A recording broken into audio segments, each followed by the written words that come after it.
Boa noite a todos. Gente, deixa eu ver aqui.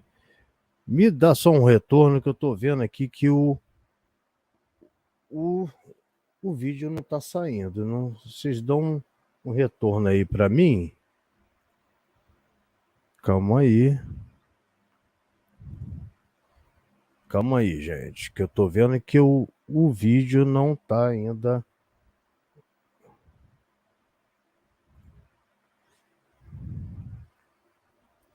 Vou ver alguma coisa.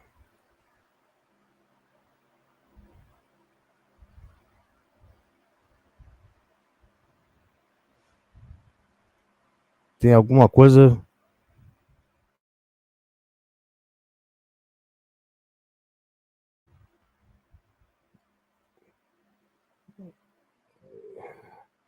Tô vendo que não tá indo a transmissão.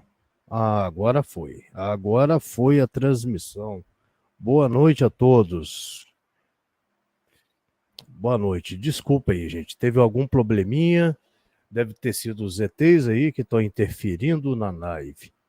Gente, boa noite a todos. Estou aqui de volta. Desculpe um pouco estar meio afastado. Com problema de saúde de família, né? Eu tive que me afastar da prioridade aqui à minha casa, tá?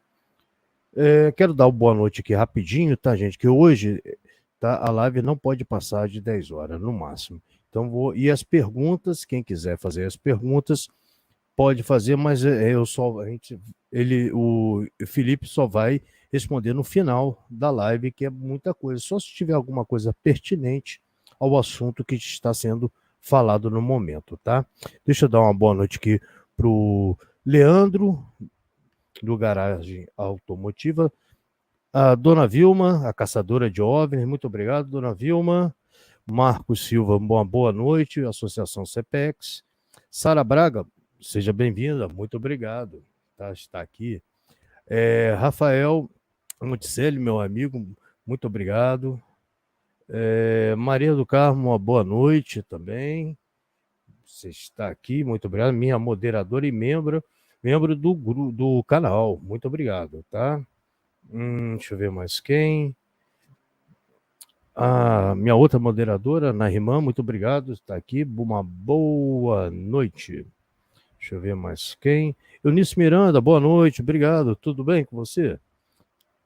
Vinícius Pacheco, meu amigo. Grande Vini. Vinil, tamo junto, meu amigo. Adriano Miranda, do OVNI Sky, daqui de Campos, o grupo aqui de Campos.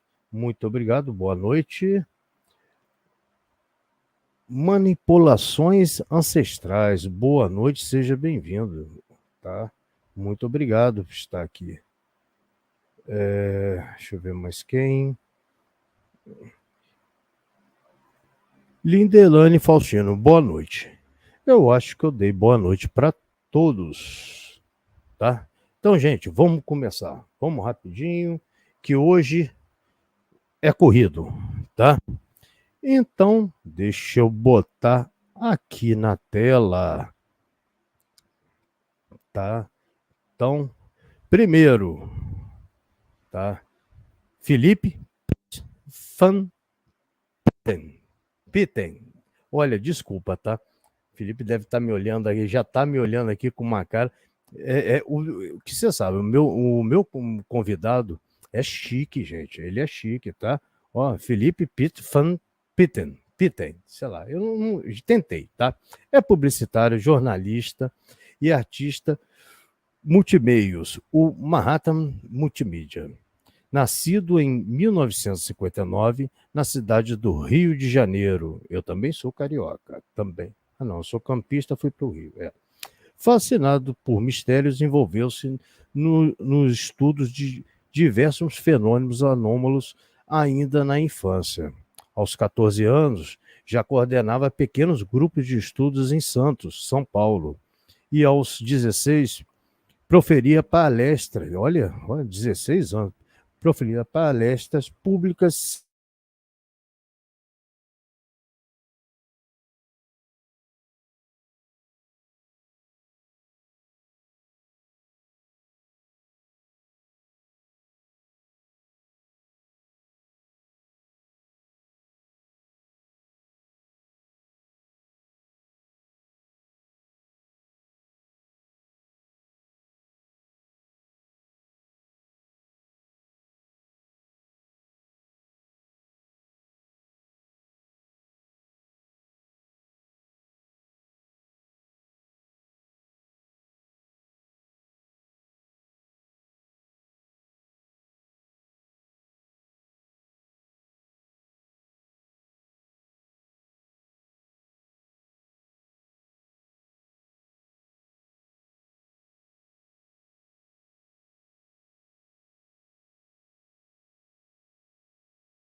Calma aí, estou voltando aqui.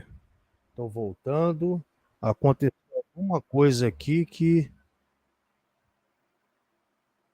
deixa eu ver aqui. Deixa eu ver se voltei ou não voltei.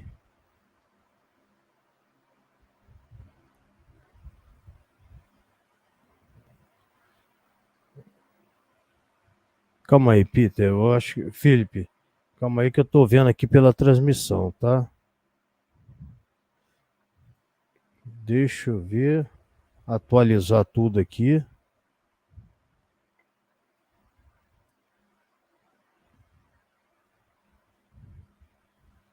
Pronto. Voltei aqui, pelo que eu estou vendo. Deixa eu ver. Ao vivo é assim mesmo, gente. Ao vivo é assim mesmo. Pronto, voltei. Isso que eu estou vendo. Pronto, cheguei.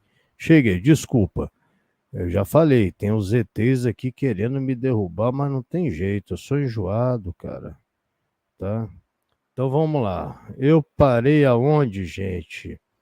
Foi membro das principais organizações de ufologia civil do mundo, NICAP, APRO, CUFOS, MUFON, e criou o primeiro curso de ufofilia, Introdução à Ufologia da História. Coordenou o informal projeto Contact de 1976 e 1977, de experiências contactológicas. Editou periódicos ufológicos bilíngues, Boletim UFO, Bulletin and Fenômenos Espaciais. E Fenômenos Espaciais. Então vamos lá que ele está me esperando aqui, já vai puxar a orelha. Vamos lá. Felipe é criador de, da série de simpósios de ufologia e exobiologia SUFOEX, cuja mais recente versão internacional foi em junho de 2022, esse ano, com renomeados palestrantes de 5 países. Autor, autor da obra UFO, Enciclopédia de Fenômenos Aeroespaciais Anômalos, editada pela Macron Books em 2000. Escreveu para jornais e revistas como Planeta eu conheço muito bem, Ano Zero, OVNI Pesquisa, que também, eu só não conheço Ano Zero, depois eu vou pesquisar, tá? OVNI Pesquisa, do Paulo Barek. Viajou a vários países e colaborou com programa de rádio e televisão. Foi o primeiro brasileiro a pesquisar in loco o polêmico incidente em Roosevelt, Novo México, Estados Unidos, 1947. O incidente de 1947, gente. Ele não estava lá em 1947, não, tá? Ele foi o primeiro. Calma que ele vai explicar. Senão ele me puxa a orelha. Felipe criou e manteve por 18 anos a Academia Brasileira de Paraciências entre 1980 e a 1998.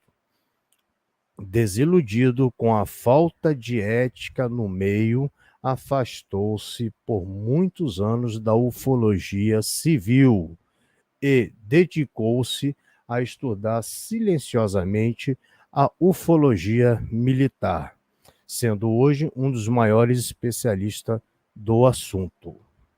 Pronto. Então, antes de mais nada, vamos aqui chamar o meu amigo Felipe. Felipe, faz muito tempo que eu desejo. Opa, caiu até aqui, ó, virou tudo. Que eu desejo uma live com você, né? Agora, felizmente, consegui, né?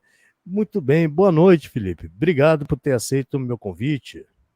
Boa noite, Rodrigo. É um prazer. Você sabe, realmente a minha vida é muito agitada, né? Eu tenho muitos compromissos. A gente já vinha, claro, conversando sobre essa possibilidade de fazer uma Uhum. live juntos, mas chegou a oportunidade. Eu espero que você e o nosso público aí apreciem o conteúdo dessa nossa breve apresentação. É. Você viu que deu uma caidinha, né? Várias vezes. Cara, eu achei estranho. Eu até desliguei o outro notebook aqui, a segunda tela, até porque eu falei, não, pode ser isso, falei, ou pode ser lá o pessoal lá de cima que está Vão cortando a dizer gente. que são os homens de preto. Pode ser também, né? Pode É, ser, meu Deus do céu. Ó, é, eu fico feliz, chegou muita gente. O Nelson Pescara chegou aí também, tá ô Nelson. aqui, que legal, tá?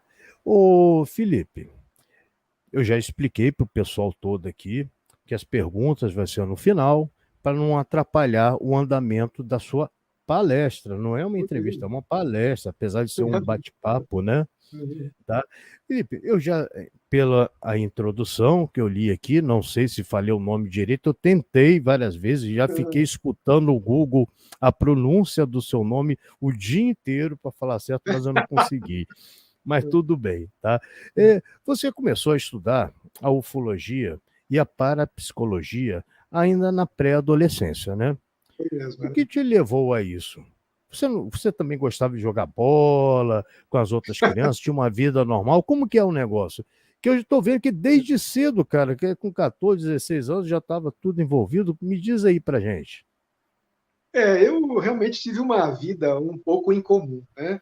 Para ser Uhum, muito sincero, com 3 anos de idade, eu dizia para minha mãe que eu queria ser padre.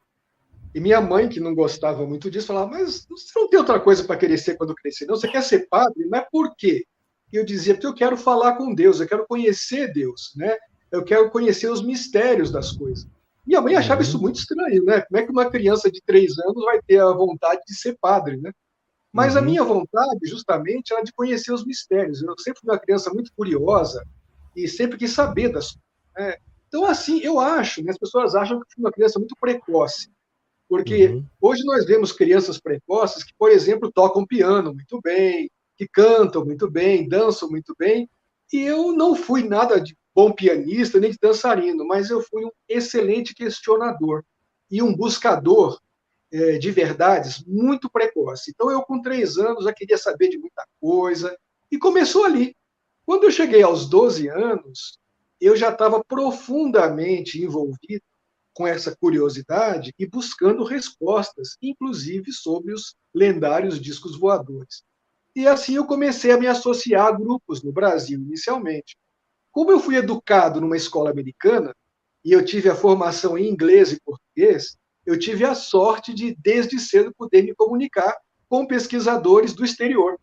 Então, eu comecei a escrever cartas em inglês para pesquisadores de fora do Brasil, e, por sorte, eles me responderam. Eu tinha 12 anos, eles não sabiam a minha idade. E assim eu comecei um intercâmbio com pesquisadores muito conhecidos, muito respeitados e famosos que não sabiam a minha idade. E uhum. aí comecei, né, a trocar ideias, a aprender, a ler livros, fazer pesquisas, também fui a campo, enfim. Aí entrou a ufologia, a parapsicologia, a hipnose. Eu, com Pô, 7 anos, me fascinei pelas artes mágicas, pelo ilusionismo, eu também sou ilusionista, né? Porque com 7 anos eu li aquelas revistinhas de Mandrake, o Mágico, uhum. e eu estava pensando, será que é possível a gente fazer uma pessoa ver uma coisa que não está ali? Será que é possível controlar a mente de alguém? E aí eu me fascinei pelo ilusionismo, pela mágica, e isso me levou à parapsicologia, me levou a outros campos, né, relacionados. E assim nasceu a vida desse garoto, né, É. profundamente curioso, querendo saber a resposta de tudo. Eu também sou assim. Você acredita que você falou, eu acabei me lembrando aqui que quando eu era pequeno, eu queria fazer um foguete para ir à Lua. Oh, que Eu legal. fiz um. Eu lembrei disso agora, cara. Achei interessante isso. Você Pô, sabe que os mas. pioneiros, né, os grandes pioneiros dos foguetes também eram assim. Eles É, né? começaram a sonhar em criar foguetes quando eram crianças, né? E cresceram, tornaram-se engenheiros e desenvolveram os foguetes de verdade. Uhum. Quase todos eles começaram na infância, sonhando em criar foguetes. É. Eu estava lendo, né? Algumas coisas, uns artigos, recortes que tem agora, né? E eu sei Uhum. que lá em Santos, lá em São Paulo, né? Você ainda menor de idade, como você falou agora disso tudo, você já fazia palestras regulares para o público adulto, como você falou, né? É Cara, verdade. cara, mas eu vou te perguntar, como que era isso? Como era a sua relação com as pessoas, né? Que isso você já tá, antes o pessoal não te conhecia quando, né? E Uhum, como é. foi quando que as pessoas viram o Felipe novo lá fazendo, menor de idade, fazendo palestra, lá, dando palestra para todo mundo? Então era muito estranho, né? Sempre que eu entrava no auditório, né, o que me anunciavam, as pessoas Uhum. esperavam um senhor, né, um pesquisador, já alguém de idade. Quando viam aquele moleque, pessoas faziam como se fosse uma, né, um espanto.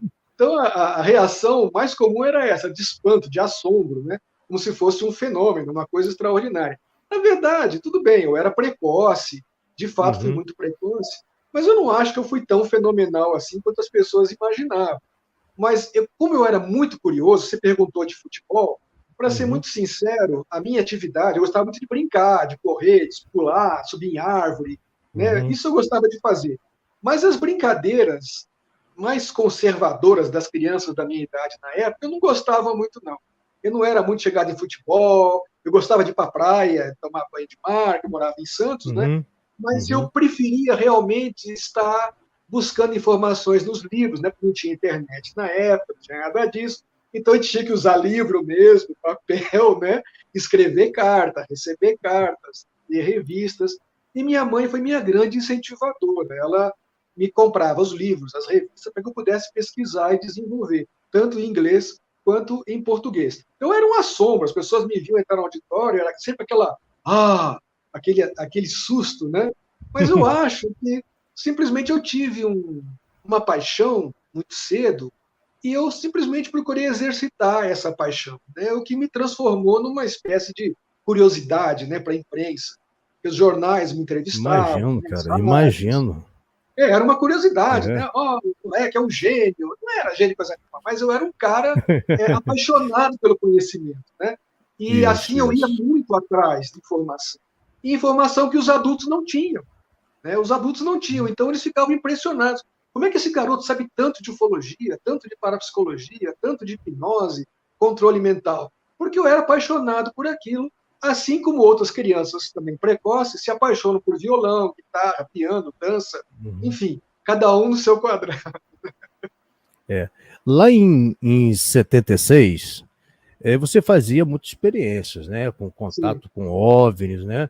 Aí, aqui era o projeto Contact, não é mesmo Isso. isso aí? Mas como que era isso? Que tinha um grupo, tentava contatos com os OVNIs, como que era? Conseguiram avistamentos e contatos? Como que foi isso, cara? Eu fiquei curioso.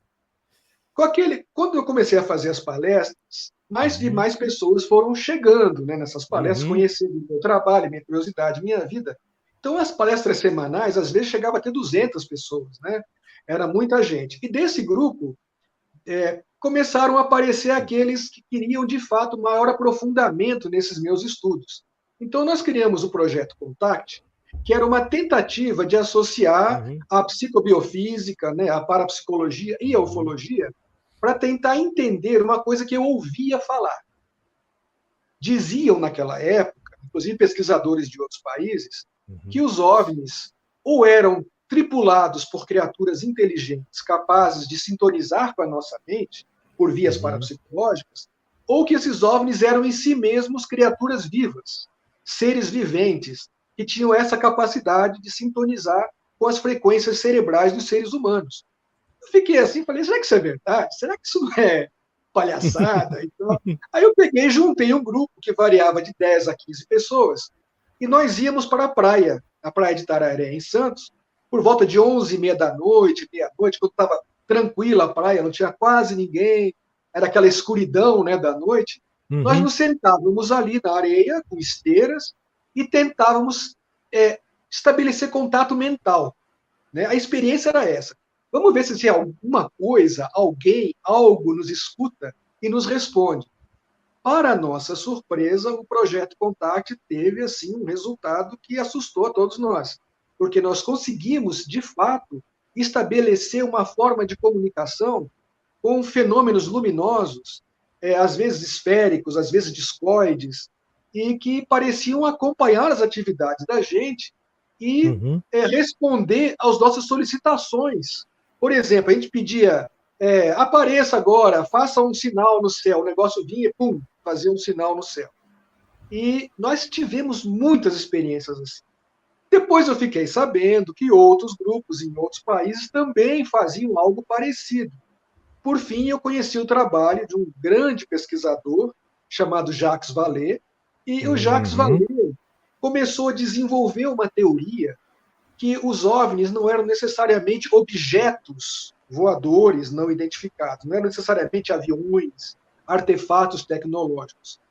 Mas alguns desses objetos podiam, de fato, ser veículos de transporte interdimensional, ou então, de alguma forma, seres viventes, sim, que deslocam-se entre o tempo e o espaço, entre as dimensões. Eu falei, mas será?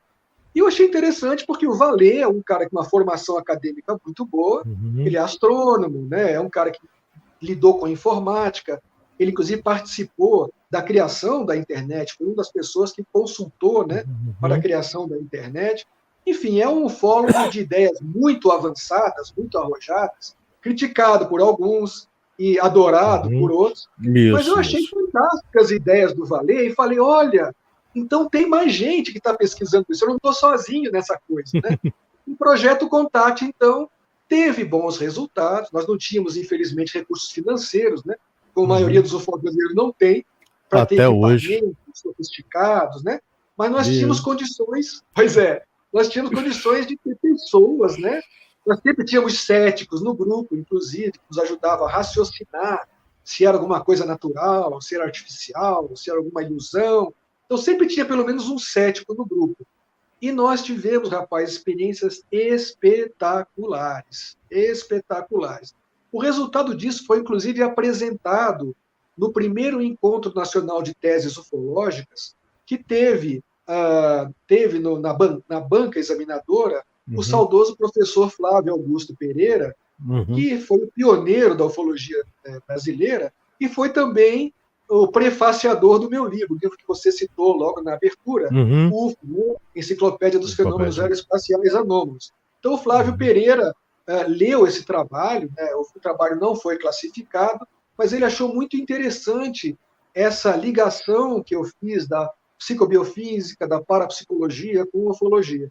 E assim, eu acho que os resultados do projeto Contact foram muito positivos e hoje são bem atuais.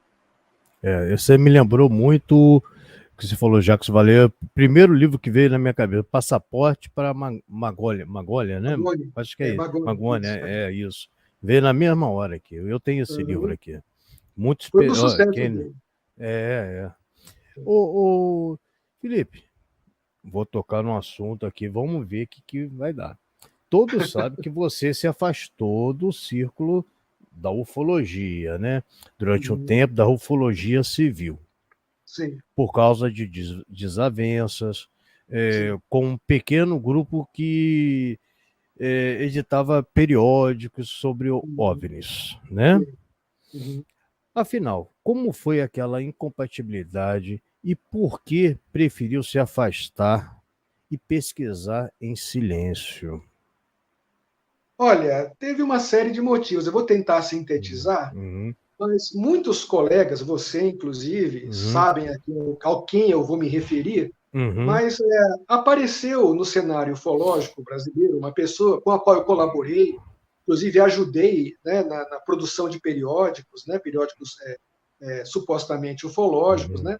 Foi um amigo, inclusive, participou de eventos meus, foi uma pessoa que parecia ser muito amigo.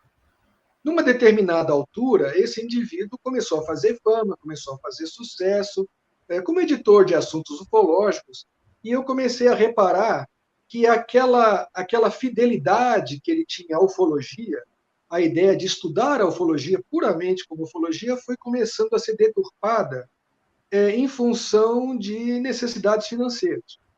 E ele, um dia, na minha casa, quando eu morava em São Paulo, ele resolveu que transformaria aquele trabalho, que inicialmente tinha uma proposta mais sólida, mais consistente, mais técnico-científica, e que abriria isso para um campo mais místico, mais esotérico. uhum. Né? E eu disse a ele: olha, tudo bem, eu entendo, você precisa de dinheiro, né? Afinal, o campo esotérico, místico, realmente dá mais dinheiro. Mas você não acha que isso vai comprometer e você vai perder a credibilidade de quem sempre acreditou no seu trabalho? baseado em conhecimento técnico-científico, e ele me respondeu assim: eu danço conforme a música. Isso foi muito desagradável para mim, porque foi mais ou menos como um banho de água fria. Naquela época, eu começava a representar um grupo que ele tinha criado em São Paulo.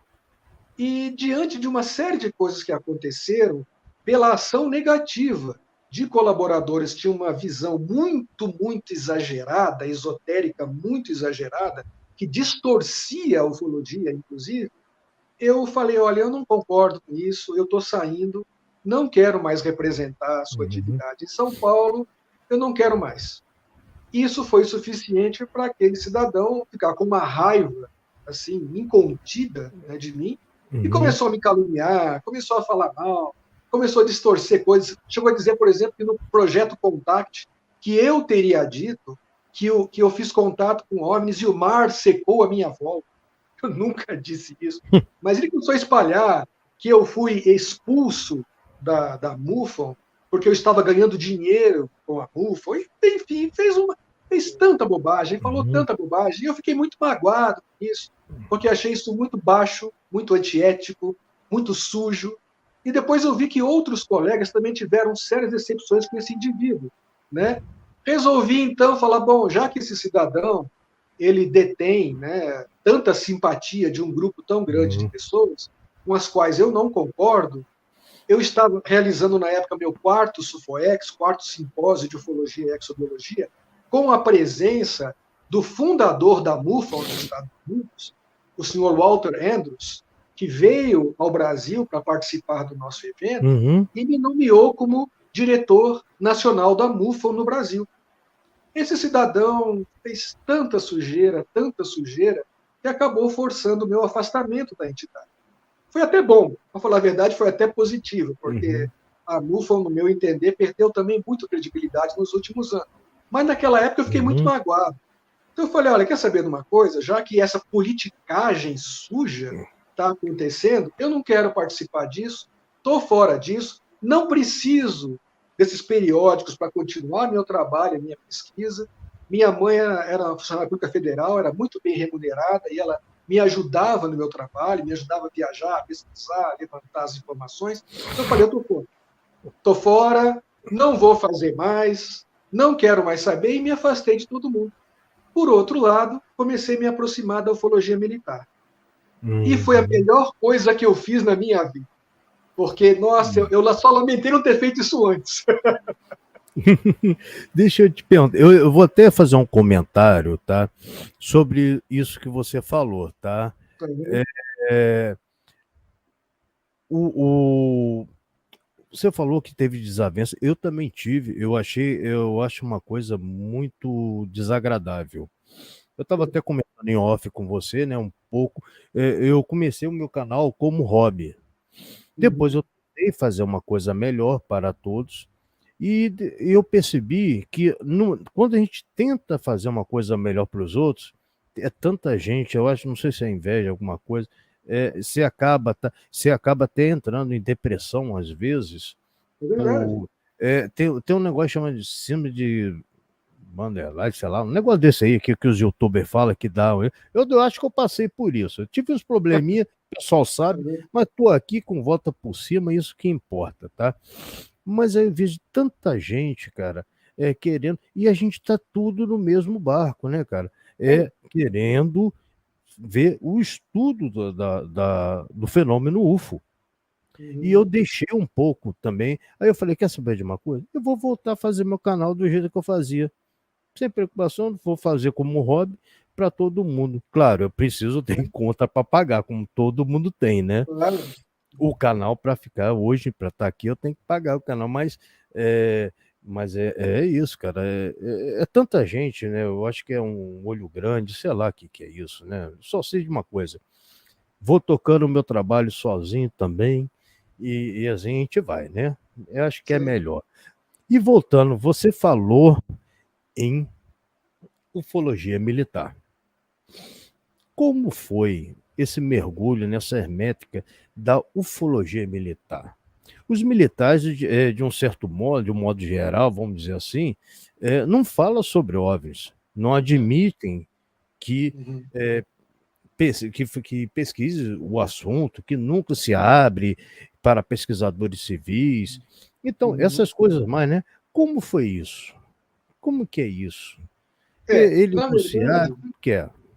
na E verdade, você, isso, desculpa, e você se entranhou nesse meio, isso que a gente quer entender. na Uhum, verdade, foi até um pouco acidental. Foi até um pouco antes dessa história toda que eu contei, uhum, essa minha desilusão com uhum, alguns figurões aí uhum, da suposta, vou colocar entre aspas, ufologia brasileira. Porque realmente há pouca ufologia e muito sensacionalismo. Mas isso é uma outra história, talvez para um outro capítulo. uhum. Isso, isso. Começou assim, em 79, eu fui fazer uma palestra no Clube da Aeronáutica, no Rio de Janeiro. Então, foi uma palestra muito interessante, eu fiquei muito feliz, né, por ter tido essa chance de fazer uma palestra no Clube da Aeronáutica, porque lá estavam presentes não só pesquisadores já muito conhecidos no Brasil, como a doutora Irene Granke, por exemplo, já Uhum, falecida, que era uma das grandes promotoras da ufologia civil no Brasil. Né? Inclusive, ela lançou no meu evento a revista OVNI Documento, que foi uma revista que ela lançou naquela ocasião. Foi lançar no meu evento, lá no curso de ufologia que eu fui fazer no Clube da Aeronáutica. E nesse Clube da Aeronáutica, para a minha surpresa, e para o meu também, fiquei um pouco amedrontado, estavam presentes generais, brigadeiros, né, e almirantes. Quer dizer, pessoas das três armas e do alto escalão. E eu fiquei assim, mas o que está fazendo um almirante, um general no clube da aeronáutica? Devia estar só brigadeiro, se viesse algum. Mas apareceram alguns lá. Eles estavam, naturalmente, como civis, né? Mas eram amigos. Isso que eu achei muito interessante. Eram de armas uhum, diferentes, mas eram uhum, amigos, né? E uhum, três deles, por exemplo, eram amigos de infância e cada um seguiu para uma arma diferente. Então, eu achei isso fantástico. E eles estavam no meu curso de ufologia no Clube da Aeronáutica. E aí começamos a conversar, em off, né? Eu perguntando, mas uhum, o senhor já viu alguma coisa? O senhor sabe de alguma coisa? Aconteceu alguma coisa no seu comando que seja digno de nota, que o senhor uhum, gostaria de compartilhar? E assim, nasceu uma conversa ali, que não foi, obviamente, totalmente aberta, mas que me deixou claro uma coisa. Todos aqueles oficiais, né, tinham conhecimento de experiências ufológicas no meio militar nas respectivas armas deles. Então eu já achei fantástico ter representante de três armas no mesmo evento. Eu já achei isso uhum, extraordinário. Segundo, já achei incrível a doutora Irene Granke e outras pessoas, né, que pesquisavam ufologia no Rio de Janeiro também estarem lá. E depois achei fantástico esses homens já vividos, né? Não, para ser general você não pode ser jovem, né? Então uhum, eram pessoas já de uhum, bastante idade e uhum, alguns da reserva, né? Da reserva já, e virem conversar com um garoto de 19 anos sobre experiências que tinham acontecido no meio militar. Aí a minha curiosidade foi semeada. Foi aí que eu comecei a procurar contatos, dois deles me ajudaram na ocasião, uhum, e assim eu comecei a procurar saber de militares que tinham visto, tiveram conhecimento de algum caso, ou de casos que foram salvaguardados e arquivados. Aí começou aí. E aí a coisa foi crescendo. Né? Só que eu tive, cara. naturalmente, que manter uma sobriedade, manter um certo sigilo, em respeito à confiança que foi depositada em mim, especialmente quando diziam, olha, vou contar um caso assim, assim, mas isso não pode sair daqui. Não pode sair dessas quatro paredes. Eu falei, bom, Uhum. infelizmente, né? Vamos lá. E aí a coisa, quando eu vi a coisa era muito interessante, falar, então é esse caminho que eu vou seguir. E aquela ufologiazinha de revistinha de banca de jornal não me interessava mais. Tá. E existe a diferença que você falou primeiro que você fazia a ufologia civil. Hum, Entre a ufologia civil e a ufologia militar, qual é a bom, diferença? é muito importante aí, a gente sempre me perguntam isso, Uhum, né? É bom a gente ter muito claro uhum, que existem duas áreas, uma das quais eu procurei trabalhar bem, que é o que a maioria de nós faz, que é a chamada ufofilia.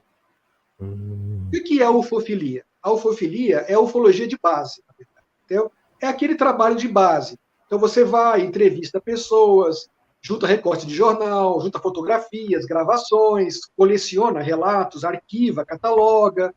Quer dizer, mas você não tem a condição de fazer a logia, o estudo daquilo. Uhum.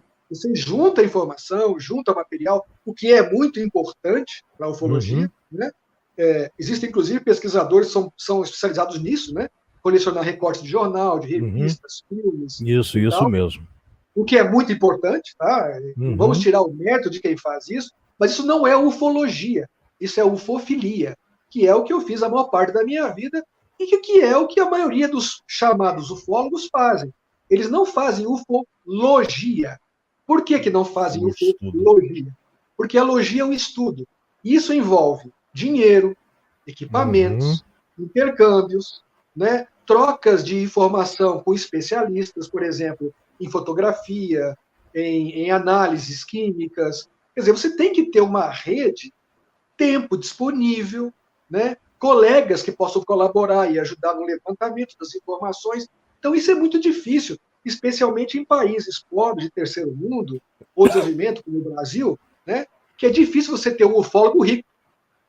É Muito dificílimo, eu não conheço difícil, nenhum. muito. Eu não É. conheço nenhum ufólogo rico aqui que tem dinheiro para jogar pela janela. E, Ao eu vou contrário, alugar a um gente gasta helicóptero. muito. Gasta muito, entendeu? É. Então, isso dificulta você fazer ufologia. Então, a maior parte de nós faz ufofilia. E os Uhum. militares também. Os militares, existe, no âmbito do meio militar, aqueles militares que coletam os casos, registram os casos, as Uhum. observações. Então, eles juntam aqueles casos, pegam tudo que eles podem reunir para documentar aquele episódio, aquele incidente. Isso não é ufologia, isso é ufofilia Uhum. militar, que é juntar dados, colecionar dados, é fornecer informações para um banco de dados militar. Agora, a ufologia, que é o estudo do fenômeno OVNI, do fenômeno UFO, militar, é completamente diferente da ufologia civil, Uhum. principalmente por causa dos recursos. Então, eu, Isso. por exemplo, não dá nem para comparar, né? Por exemplo, se acontecer uma queda de um OVNI, por exemplo, no meio da Amazônia, eu não tenho como ir até lá. Uhum. E mesmo que tivesse, o que eu ia fazer lá? Porque eu precisaria de ter todo um preparo para poder ir ao local e investigar aquele fenômeno. Poderia ser uma coisa perigosa, poderia ser não ser um OVNI, poderia ser uma bomba, poderia ser um míssil, poderia ser um satélite que caiu, poderia ser muita coisa, não necessariamente um OVNI. E vai que eu tivesse dinheiro para ir lá e chego lá, era apenas um pedaço de um satélite que caiu.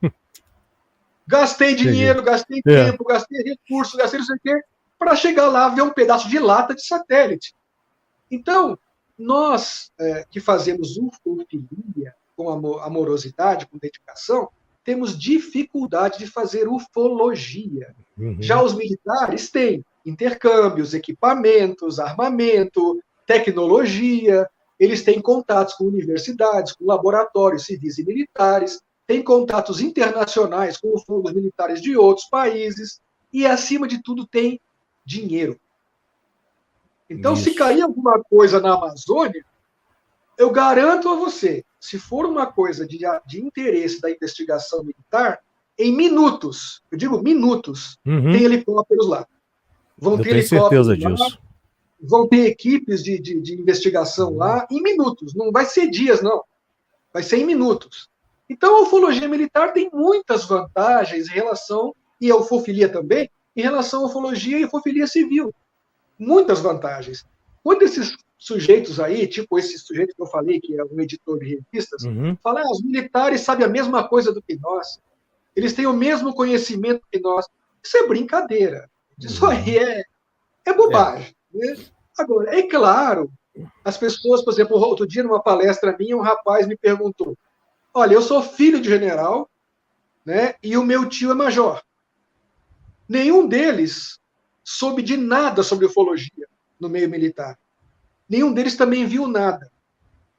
Bom, isso não quer dizer que não exista ufologia militar. Uhum. Quer dizer Uhum. que esse general e aquele major jamais tiveram envolvimento com Em isso. contato, Por né? quê? Claro, por quê? Porque no meio militar existem núcleos especializados em determinadas atividades. O militar não se mete em qualquer coisa que ele queira. Ele é designado para Uhum. fazer certas atividades setoriais. Então, por exemplo, tem um militar que é especialista em paraquedismo. O negócio dele é paraquedismo. É desenvolver o paraquedismo, trabalhar para aprimorar o paraquedismo, para melhorar as equipes de resgate, de socorro. Ele não está ali para investigar óbvio.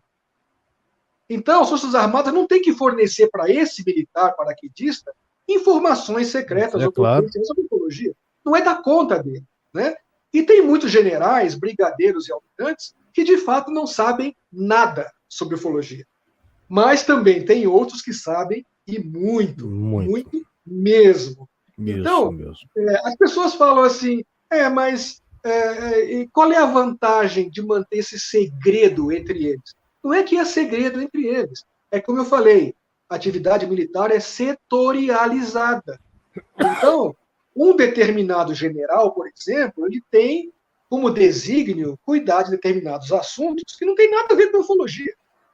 Né? E a estrutura militar não tem que passar informação. Até porque muita coisa é salvaguardada e não é do interesse do general. Olha, gente, tem general, vocês devem até saber também, que é terraplanista. Uhum. Tem general que bate palma para filósofos, né? Estranhos, bizarros, né? Como Olavo de Carvalho. Então, são pessoas que a gente vê que tem uma formação militar até questionável, duvidosa. Porque que tipo de escola militar esse general frequentou para tornar-se terraplanista?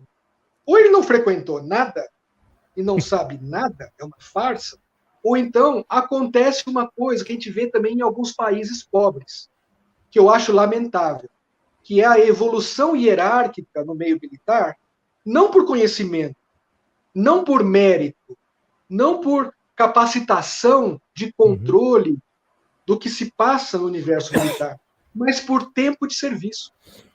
Eu Entendi. acho isso um absurdo. Eu acho isso uma estupidez, uma burrice. Pegar um sujeito que não tem conhecimento de nada. Eu já conversei com o general que não conhece a história do Exército Brasileiro. Isso é uma vergonha. E eu, que sou militar, sei. O general não sabia. Então, quando alguém diz, o general não soube de nada, é porque ele nunca foi designado para aquilo. Não é da conta dele. E o serviço secreto militar não vai passar para o general informações Uhum. só porque ele é general. É Entendeu? Isso claro. não Né? basta. Não basta para impor à estrutura militar que seja dada a ele informações secretas ou salvaguardadas. Entende? Isso. E eu falo, até presidente. Posso até falar assim. Não estou falando daqui do Sim, Brasil, não. sim, Estou é falando. verdade, é verdade, é Tem verdade. lugares que eles não tem condições de. Coisa que é 4 anos, vai lá, vai embora e pronto, acabou. Tá? Exatamente. E o Exército, a Marinha Aeronáutica, vai estar sempre aí. Há muitos anos atrás, ô Felipe, você criou um curso de ufofilia, tá? Sim. Lembro que era por e-mail e em capítulos, isso, né? Pois Por que é. você viu essa necessidade de lançar um ramo da ufologia nessa época? Você pode mostrar a primeira imagem aí, que eu vou falar bem sobre isso que está aí nessa imagem, Deixa, sobre essa calma aí. ufologia e a ufofilia. Isso. Uhum. Bom, primeiramente, como eu disse antes, o que nós fazemos, a maior parte de nós que Vou tem essa aproveitar e fazer uma titulação. pergunta. Opa, desculpa, fazer Oi, uma pergunta logo, que já engloba isso, você já. ok, Então, os militares também fazem ufologia e ufofilia, né? Vamos exatamente, juntar tudo aí.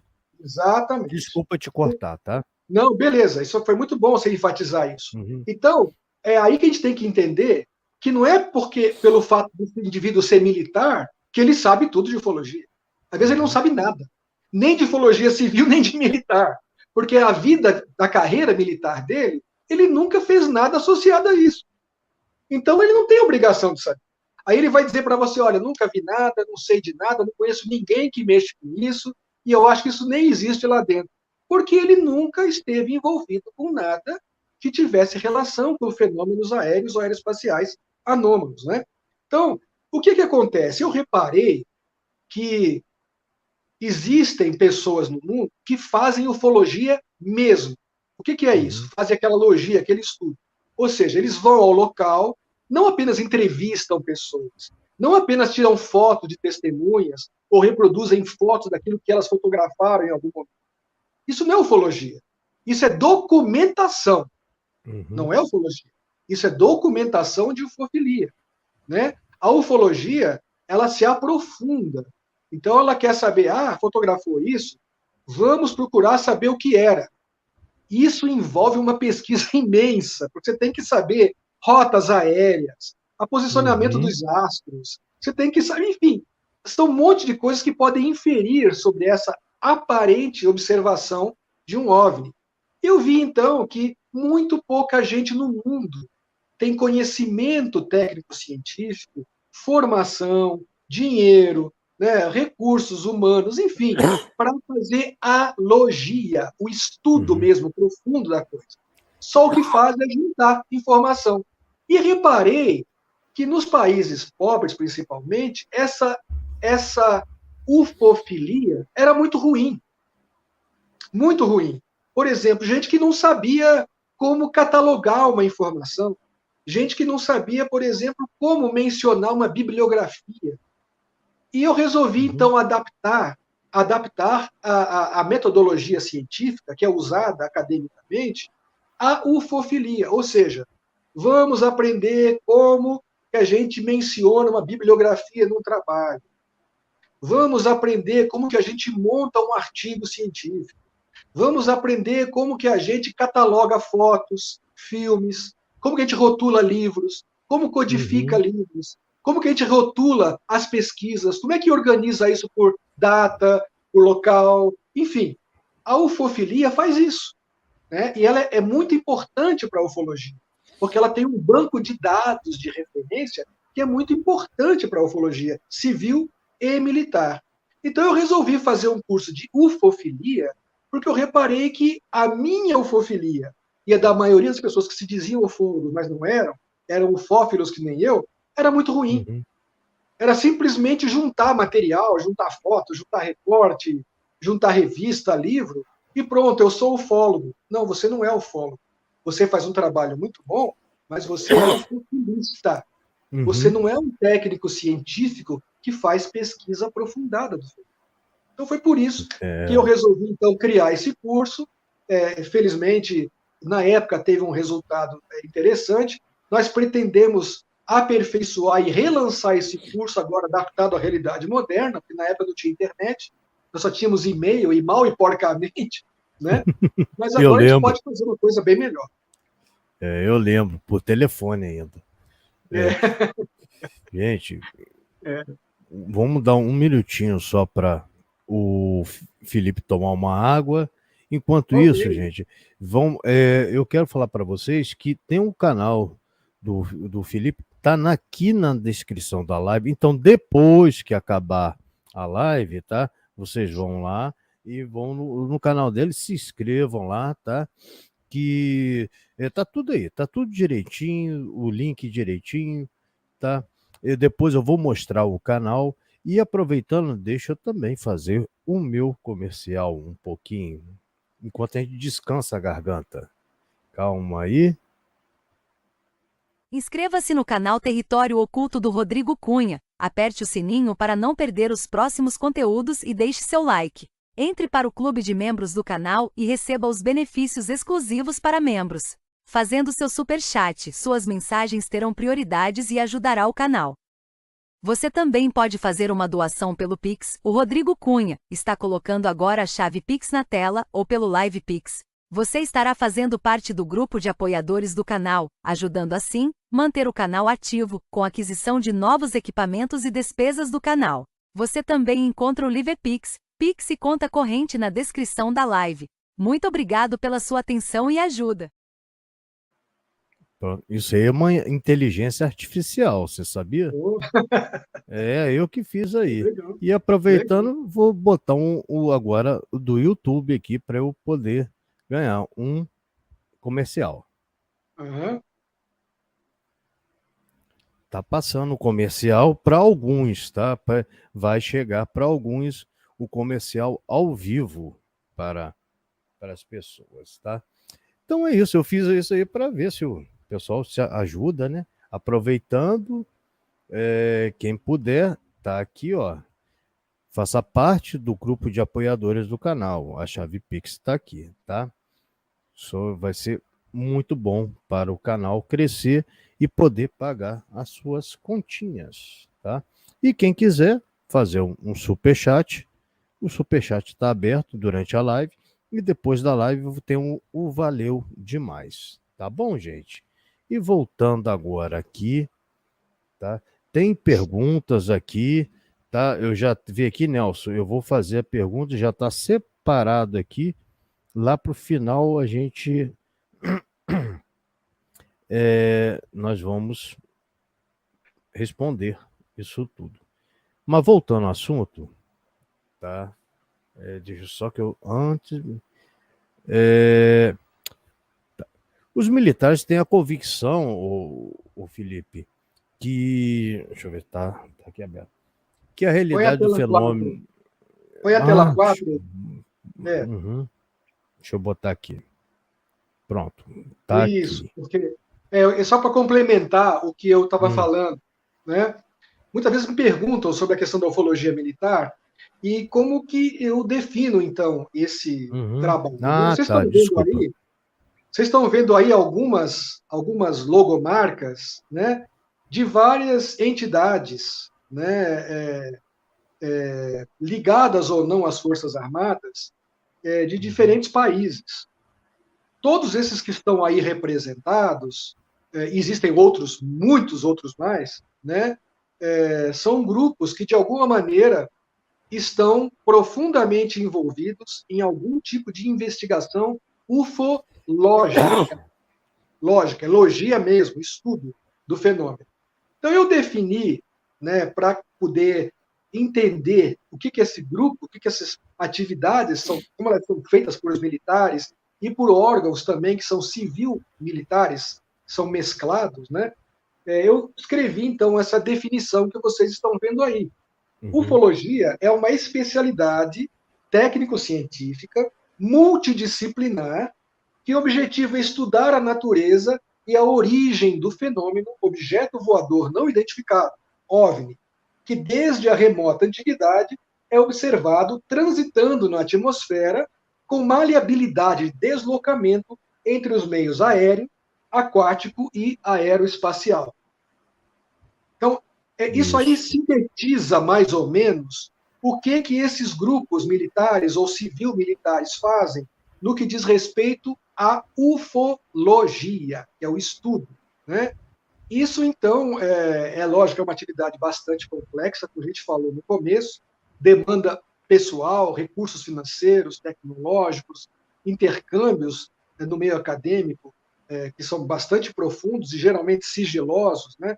Geralmente confidenciais, mas, enfim, que objetivam tentar entender o que é esse negócio que a gente chama de OVNI, e que agora entrou na onda de ser ressuscitado como UAP, né? Fenômenos aéreos não identificados pelo governo americano. Se bem que esse termo UAP, né, já era usado pelo projeto Blue Book da Força Aérea dos Estados Unidos nos anos 50.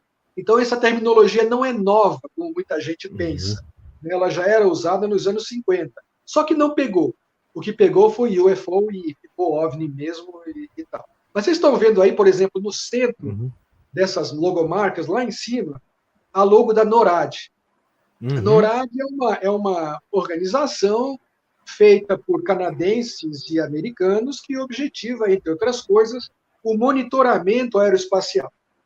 Eles têm uma tecnologia bastante sofisticada para o monitoramento aeroespacial, para saber tudo o que circula no aeroespaço, ou seja, entre a atmosfera terrestre e o espaço exterior, no espaço aéreo e, naturalmente, procurando estabelecer conexões internacionais para que qualquer anomalia seja registrada e identificada. Isto é ufologia. Ou Isso. seja, a NORAD faz ufologia. A NORAD está por trás de uma ufologia de muito boa qualidade no meio militar, que, lamentavelmente, é muito pouco conhecida por ufofilistas e ufologistas civis. Mas, por exemplo, existem rumores bastante consistentes que o polêmico caso Varginha, né, iniciou-se por causa de um alerta que foi dado pela NORAD, né, para as Forças Armadas Brasileiras, que eles teriam detectado um objeto entrando ou deslocando-se na atmosfera sobre a região do Brasil e que teriam alertado as autoridades brasileiras sobre a presença daquele objeto que eles não conseguiram identificar. Aí existem outros rumores que as Forças Armadas conseguiram atingir o objeto com raios laser concentrados e que ele teria caído, enfim, mas aí são outras histórias para outras ocasiões. O fato é que todos esses grupos que vocês estão vendo aí são grupos que, de alguma maneira, implementaram ufologia que tem implicações no meio militar. Então, quer dizer, nada mais do que falar que os militares têm convicção da realidade do fenômeno OVNI já há muito tempo. Não tem como questionar. Eu vou aproveitar que a gente está falando sobre disco voador e já falar a pergunta aqui do Nelson, tá? Do Nelson Pescara. Ele botou 3 perguntas. O que é disco voador? Qual é a natureza do alienígena? Com que tipo de fenômenos estamos lidando, tá? Tem 3 perguntas aqui. Aí ele só complementa porque estou nisso há 70 anos e nunca vi uma única resposta sobre estas questões. Bom, primeiramente, nesse contexto, eu gostaria que você colocasse, se possível, a tela número 5, que eu já vou dar essa resposta. Ótimo. Vocês vão ver aí, na tela número 5, e eu uso sempre essa referência quando me perguntam algo assim, né? Então me perdoe por ter saído um pouquinho do foco, mas é que eu fui procurar a imagem para... Né? Vocês estão vendo aí o brigadeiro Nathan Farragut Twining. O brigadeiro Nathan Farragut Twining, que era do exército americano, no tempo em que não existia ainda a Força Aérea, porque até 1947, nos Estados Unidos, havia só o exército e a marinha, não existia Força Aérea. As atividades aéreas pertenciam ao exército. Em 1947, foi criada a Força Aérea dos Estados Unidos, a US Air Force, né? E o general Nathan Twining, que era do Exército, passou então para a Aeronáutica. E ele é tratado como general ou brigadeiro, né? Brigadeiro Nathan Farragut Twining. O brigadeiro Nathan Farragut Twining, por causa de uma série de observações que vinham sendo feitas no meio militar, e também, claro, entre civis, e que já vinham sendo feitas desde o início dos anos 40, né? Nós temos, inclusive, relatos de observações entre militares do século XIX, portanto, antes da criação dos primeiros aviões, né? Nós já tínhamos relatos de observações de objetos discoides luminosos em alto mar pelo meio militar, né? E, enfim, mas voltando ao assunto do Nathan Farragut Twining, ele, pressionado pelo governo federal, né, pelas autoridades, ele teve que fazer uma investigação minuciosa sobre os casos que estavam acontecendo no meio militar e que aconteciam também no meio civil, como foi o caso famoso do Kenneth Arnold, né, em 24 de julho de 47, que marcou a chamada Era Moderna dos Discos Voadores. Né? Ele teria observado um pires voador deslocando-se no ar, né, como se fosse um pires ricocheteando sobre a água. E aí nasceu o tal do termo Flying Saucer, pires voador, que depois virou Flying Disco Voador. Pois bem, mas o Nathan Farragut Twining, então, fez uma investigação sobre esses casos, e a conclusão que ele dá, oficial, da Força Aérea dos Estados Unidos, num ofício de 23 de setembro de 1947, ele diz exatamente isso que está aí.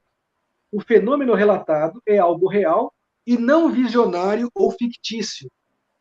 E esta é a conclusão, entre outras coisas que ele fala no ofício, de uma investigação oficial da Força Aérea dos Estados Unidos, que foi comunicada ao governo federal e ao presidente dos Estados Unidos.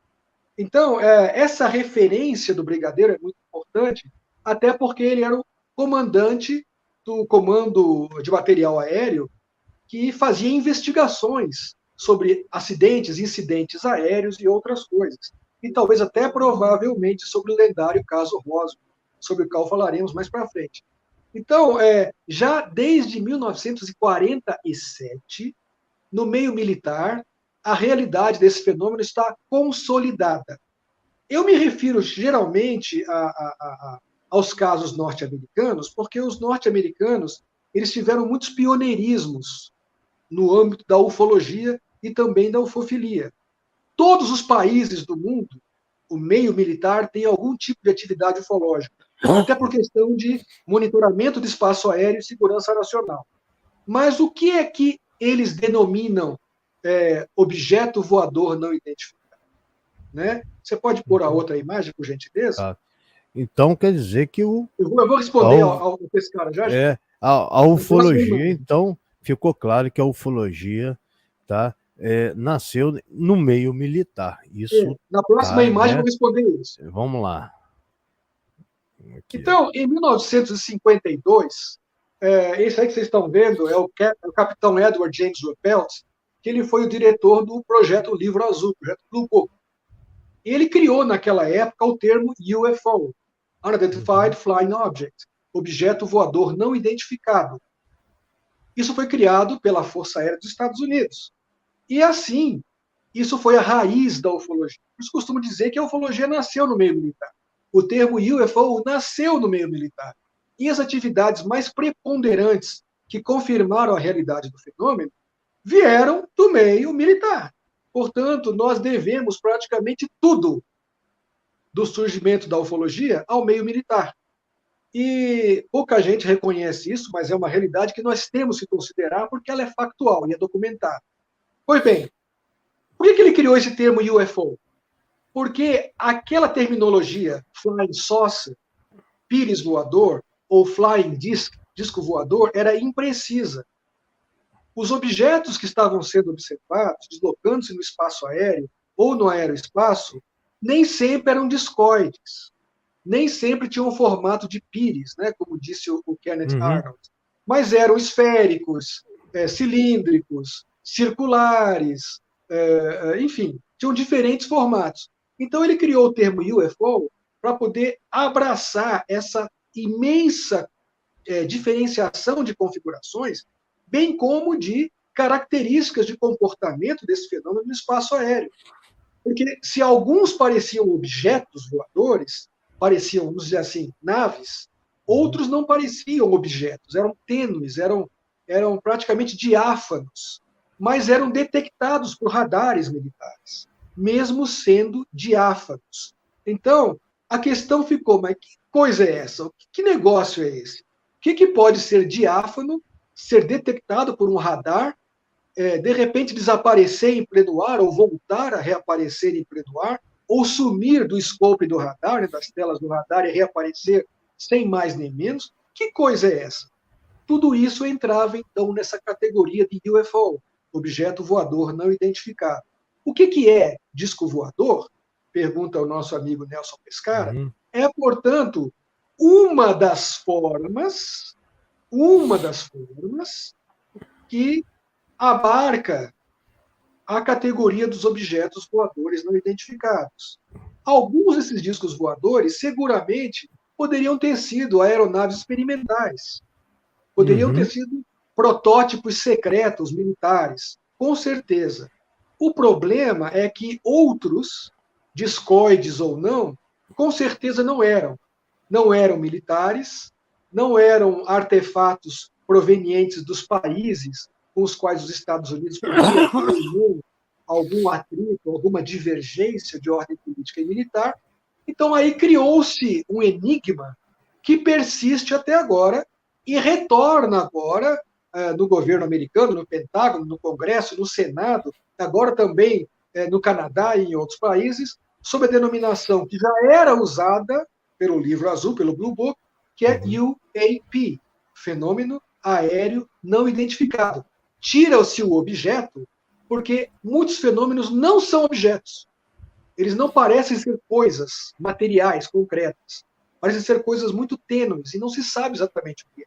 Portanto, por isso que nós não temos uma resposta final sobre o que é esse fenômeno. Ainda estamos na semeadura dessa paraciência, com a intenção de transformar essa disciplina técnico-científica e talvez em uma especialidade dentro da física, ou da astronomia, ou da geofísica. Existem diferentes propostas nesse sentido, mas nós não temos uma resposta final sobre o que é disco voador.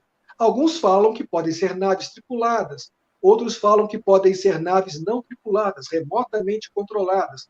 Outros falam que podem ser seres viventes, desconhecidos pela nossa zoologia, pela nossa biologia. Outros falam que são fenômenos atmosféricos raríssimos, que raramente são observados, mas que, quando aparecem, podem ser fotografados e filmados. Enfim, há diferentes teorias. O fato é que nem a ufologia civil, nem a ufologia militar tem uma resposta final sobre essa questão. Eu fico vendo, né? São tantos relatos, tanto dos próprios militares, né? Que às vezes caem no esquecimento, são desmistificados, ridicularizados, né? Como que pode isso, né? E além disso, muitos militares de altíssima respeitabilidade, com excelente formação acadêmica, com grande experiência técnica, viram OVNIs. Sim. Relatam que viram, parece que seus testemunhos ficaram jogados no esquecimento, né? Poxa, como que existe muitos fatos sobre os OVNIs que vieram de militares, não é mesmo? Pois já existem vários OVNIs. Então, quer dizer, as pessoas, os militares, eles têm relatos, têm experiências com isso, e foram tudo jogado no esquecimento, desmistificado, ridicularizado. Então, quer dizer, é uma bagunça. Eu acho que isso daí você pode estar no meio disso tudo aí, vamos dizer assim. A gente vê isso, né? Sim. Se você passar para a próxima tela, eu vou até procurar responder com a próxima tela exatamente isso. Vocês estão vendo aí a foto de um experiente, talvez um dos pioneiros, né, da astronáutica, que foi um dos 12 pilotos do famoso avião X-15. Né? Vocês estão vendo aí, né, o Robert Michael White. Esse Robert Michael White é um engenheiro respeitadíssimo, teve uma formação excelente no meio militar. Num certo momento, ele afirma ter observado um objeto branco quando ele estava voando no X-15, que é uma aeronave que vencia a velocidade, a barreira do som várias vezes, né? Era muito rápida e foi a primeira aeronave que pode se considerar que chegou ao espaço. Por isso ele é tratado também como um dos primeiros astronautas, porque através do X-15 ele pôde chegar na fronteira do espaço, né? Então, o Robert Michael White é um dos casos que responde ao que você acabou de colocar. Ele relatou que viu um objeto branco, né, ao lado do avião, do X-15, em que estava em altíssima velocidade. Esse objeto ficou visível por alguns segundos e depois desapareceu. Ele falou que era um objeto que, pela visão dele, parecia ter o tamanho da palma da mão. É como se fosse uma folha de papel branco. Pois bem, isso foi registrado, né, isso foi, né, naturalmente documentado, né, pela ufologia militar. Depois chegou também ao conhecimento da ufologia civil. E aí começaram as polêmicas. Começaram a dizer que o que ele viu foi gelo, né, que eram flocos de gelo que estavam, que apareceram, né, deslocaram-se do avião, que estava em elevada altitude, e ele viu um floco de gelo deslocando-se ali perto da aeronave por alguns segundos. Essa informação veio do meio militar, né, dizendo que não, que o capitão só viu foi um floco de gelo. Bom, gente, claro que isso pode dar muita discussão, já deu muito debate, né, entre especialistas de aviação civil, de aviação militar, alguns defendendo que ele de fato viu um objeto que não tem explicação, e outros falam que ele viu simplesmente um pedaço de gelo, né? Fato é que esse cidadão teve uma experiência, uma formação muito séria, e já tinha tido experiências com fenômenos que poderiam lembrar flocos de gelo deslocando-se da própria aeronave. Enfim, curiosamente, esse negócio não foi resolvido aos olhos da ufologia civil até hoje, né? E como vocês podem ver aí, isso aconteceu em 17 de julho de 1962. E até hoje esse caso é discutido. Aí você pode perguntar, mas será que ninguém sabe a verdade? Se era um OVNI, se não era? Se era uma coisa não explicável? Ou se era realmente um bloco de gelo, ou um pedaço de gelo? Claro que há quem sabe. Claro que tem gente que tem a resposta definitiva para isso. O problema é que, quando a gente fala em ufologia militar, nós temos que entender que nós estamos lidando com uma disciplina que mexe com aspectos de segurança nacional, de segurança do espaço aéreo, de segurança das costas navais, de segurança, enfim, do território nacional em diversos aspectos muito delicados. Então, quando um militar explica alguma coisa, ou deixa de explicar alguma coisa, ou tenta desmistificar alguma coisa que, para outros, é muito claro que é uma explicação que não é convincente, é porque alguma coisa ali, alguma interrogação ali, está incomodando os próprios militares, né? E há, geralmente, o interesse de não discutir isso publicamente. Por quê? Porque a discussão desse fenômeno pode implicar na revelação aberta de certas suscetibilidades da segurança nacional. Por exemplo, posicionamento de radares, posicionamento de bases de defesa do território, né? O equipamento utilizado para monitoramento do espaço aéreo. Enfim, há uma série de coisas que os militares teriam que explicar ao mesmo tempo para dizer se era um floco de neve ou não. Como que eles sabem? E muitas vezes eles sabem porque tem um equipamento ali que permite saber, mas aquele equipamento é ultra secreto. Não pode ser exposto publicamente. Não pode chegar ao conhecimento dos demais países, especialmente dos países que eventualmente possam entrar em conflitos armados. Então, há muitas coisas dentro da ufologia militar que permanecem secretas, não é por maldade dos militares, é porque os normativos, as regras, tudo que orienta o comportamento dos militares no contexto das Forças Armadas tem que obedecer a princípios que zelem, acima de tudo, pela segurança nacional. Então, tem coisas que sabe-se a resposta, mas que vai continuar salvaguardada, vai continuar oculta, sem ser aberta publicamente, porque a maneira de expor aquilo muitas vezes implicaria em falar sobre certas suscetibilidades tecnológicas, políticas, que não são interessantes. Que não pode ser falado. Só, não pode ser só falado. Isso.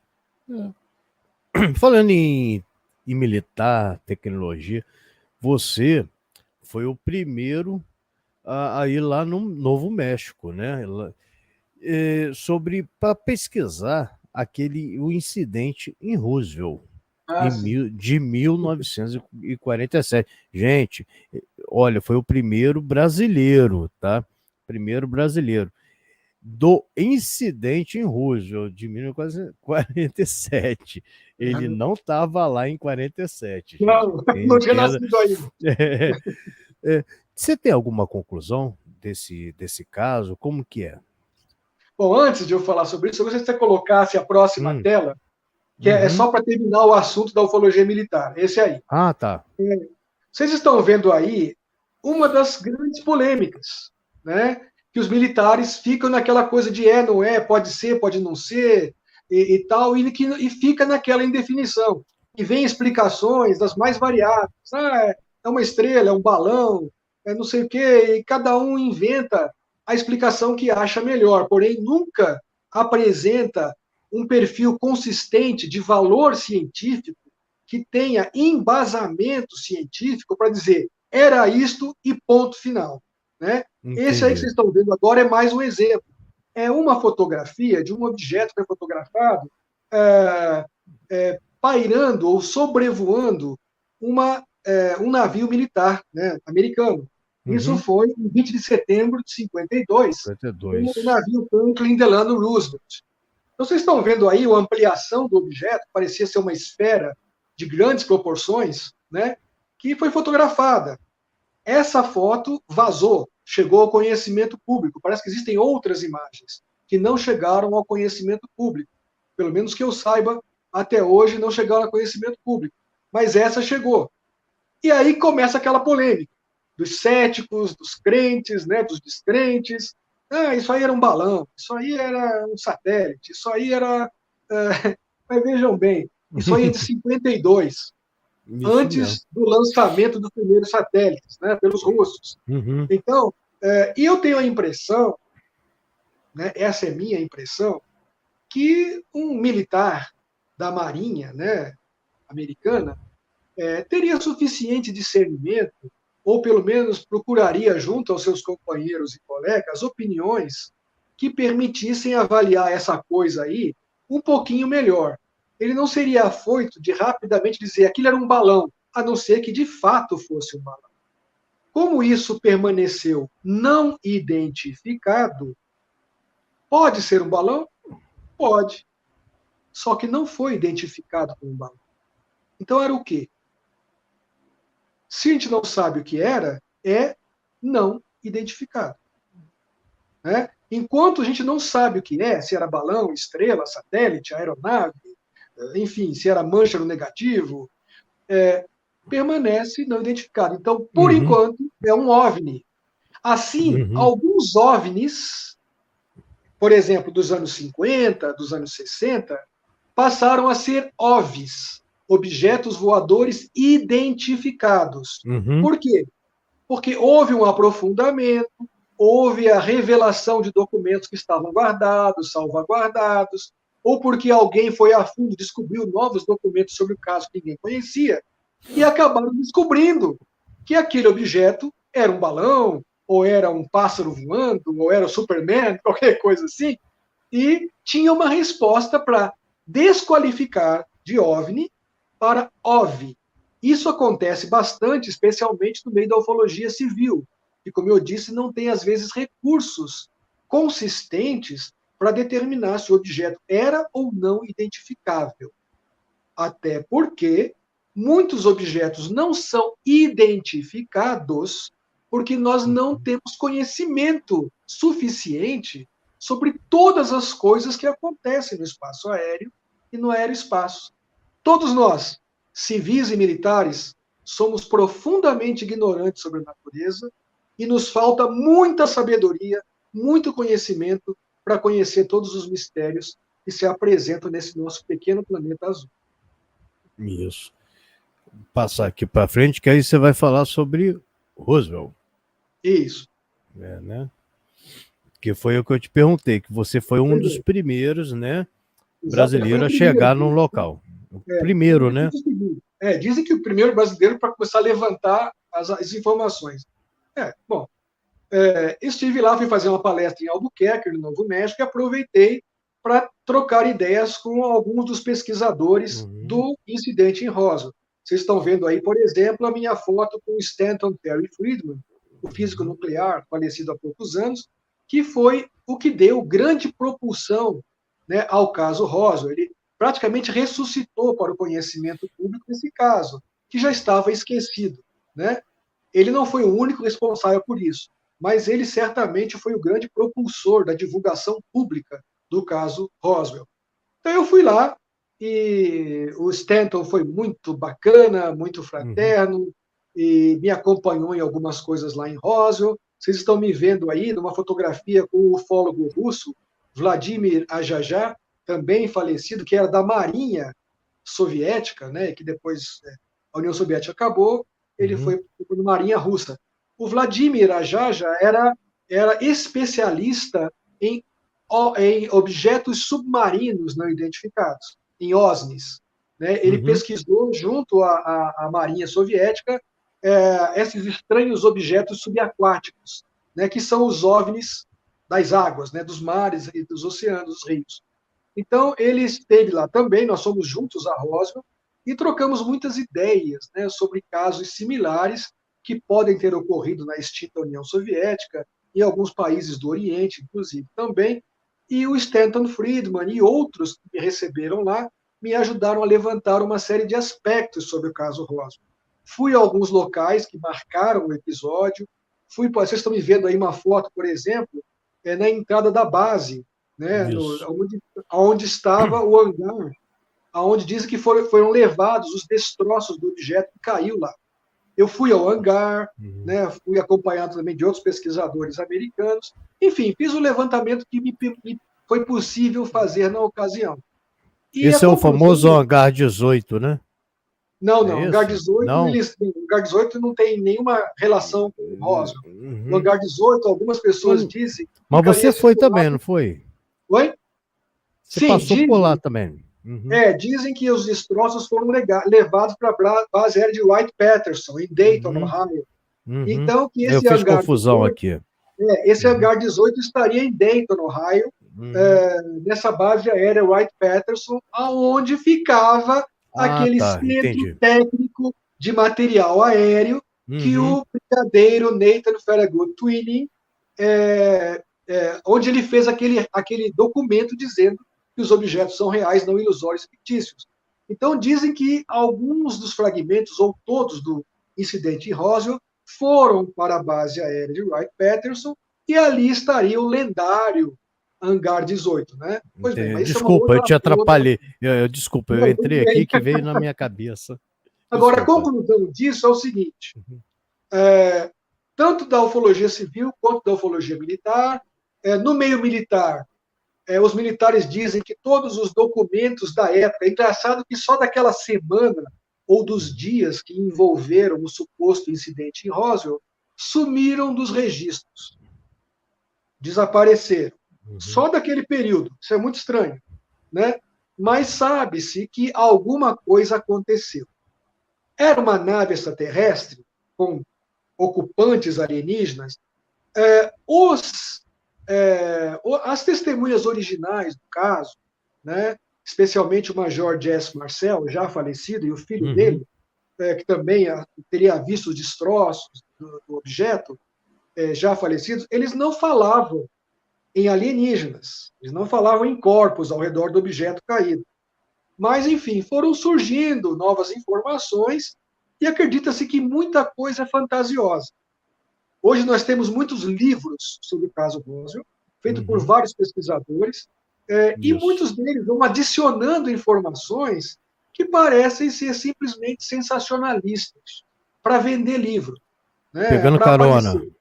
Pegaram carona. Então, tem muita gente aí no caso Roswell que nunca teve nada a ver com isso e que está dizendo que é filho de um militar que viu, que pegou os corpos, que ajudou a carregar os corpos lá para o hangar, mas que a gente sabe que é mentira. Né? Agora, aconteceu alguma coisa. Era um artefato militar ultra-secreto? Era um objeto de origem extraterrestre? Era ou alguma outra coisa? Não existe uma resposta definitiva. O fato é, alguma coisa sim aconteceu. E não era balão meteorológico, que foi a primeira explicação dada depois pela Força Aérea do Exército na época, não era balão meteorológico, não era, com certeza, o chamado alvo, né, Rowan, que eles diziam que estava pendurado no balão e que refletia e tal. Não era. Isso nós sabemos que não era. Mesmo reconhecendo que daquela base eram lançados balões, sim, periodicamente, e que faziam investigações usando balões daquele tipo. Mas não era balão. Né? Então, alguma coisa foi. Resposta final? Lamentavelmente, nós não temos. Então, quer dizer, os militares sabem muito bem, têm experiências diretas com o fenômeno OVNI. Isso já está claro, né? Sem dúvida. E como é que eles conseguem fazer a ufologia no meio deles e fora? como é que consegue fazer, entendeu? Ou seja, eles dão atenção a casos que ocorrem como o povo civil em geral. Como que é isso, cara? Entendeu? Eles. Veja bem, como eu falei a vocês, uma das obrigações das Forças Armadas é zelar pela segurança nacional, Uhum, zelar pelo bem-estar do povo, pela integridade nacional. Então, tudo aquilo que invada o nosso espaço aéreo, ou a nossa área territorial marítima, enfim, que não seja identificado, precisa ser identificado. Então, os militares tentam saber o que é. Pode ser um avião de um traficante, pode ser um satélite caindo, né, descontroladamente, pode ser enfim, pode ser uma série de coisas. O fato é que, por obrigação, os uhum, militares têm que saber o que é. Por uma questão de segurança. É o uhum, trabalho deles, é a obrigação deles. Assim, ufologia militar não é um diletantismo, é uma obrigação. É uma necessidade até para preservar a segurança nacional.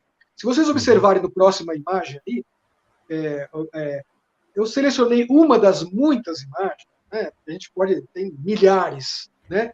Mas vocês estão vendo aí os Thunderbirds, né? Que Uhum, é uma equipe que faz demonstrações aéreas, né? uhum, Dos Estados Unidos. Os Thunderbirds aí, eles foram filmados e estranhamente aparece um objeto acompanhando os caças e depois desaparecendo entre as nuvens. Aí você fala, mas é um pontinho pequenininho, é só uma bolinha. Sim, é só uma bolinha para nós que estamos vendo dessa forma. Mas para quem estava no caça, ou para quem estava operando os radares, né, ou para quem estava ali filmando ao vivo o negócio, não era essa bolinha tênue que nós estamos vendo aí. Então, claro que, por uma questão de segurança, até da equipe de demonstração aérea, os militares foram obrigados a investigar essa coisa aí. O que era isso?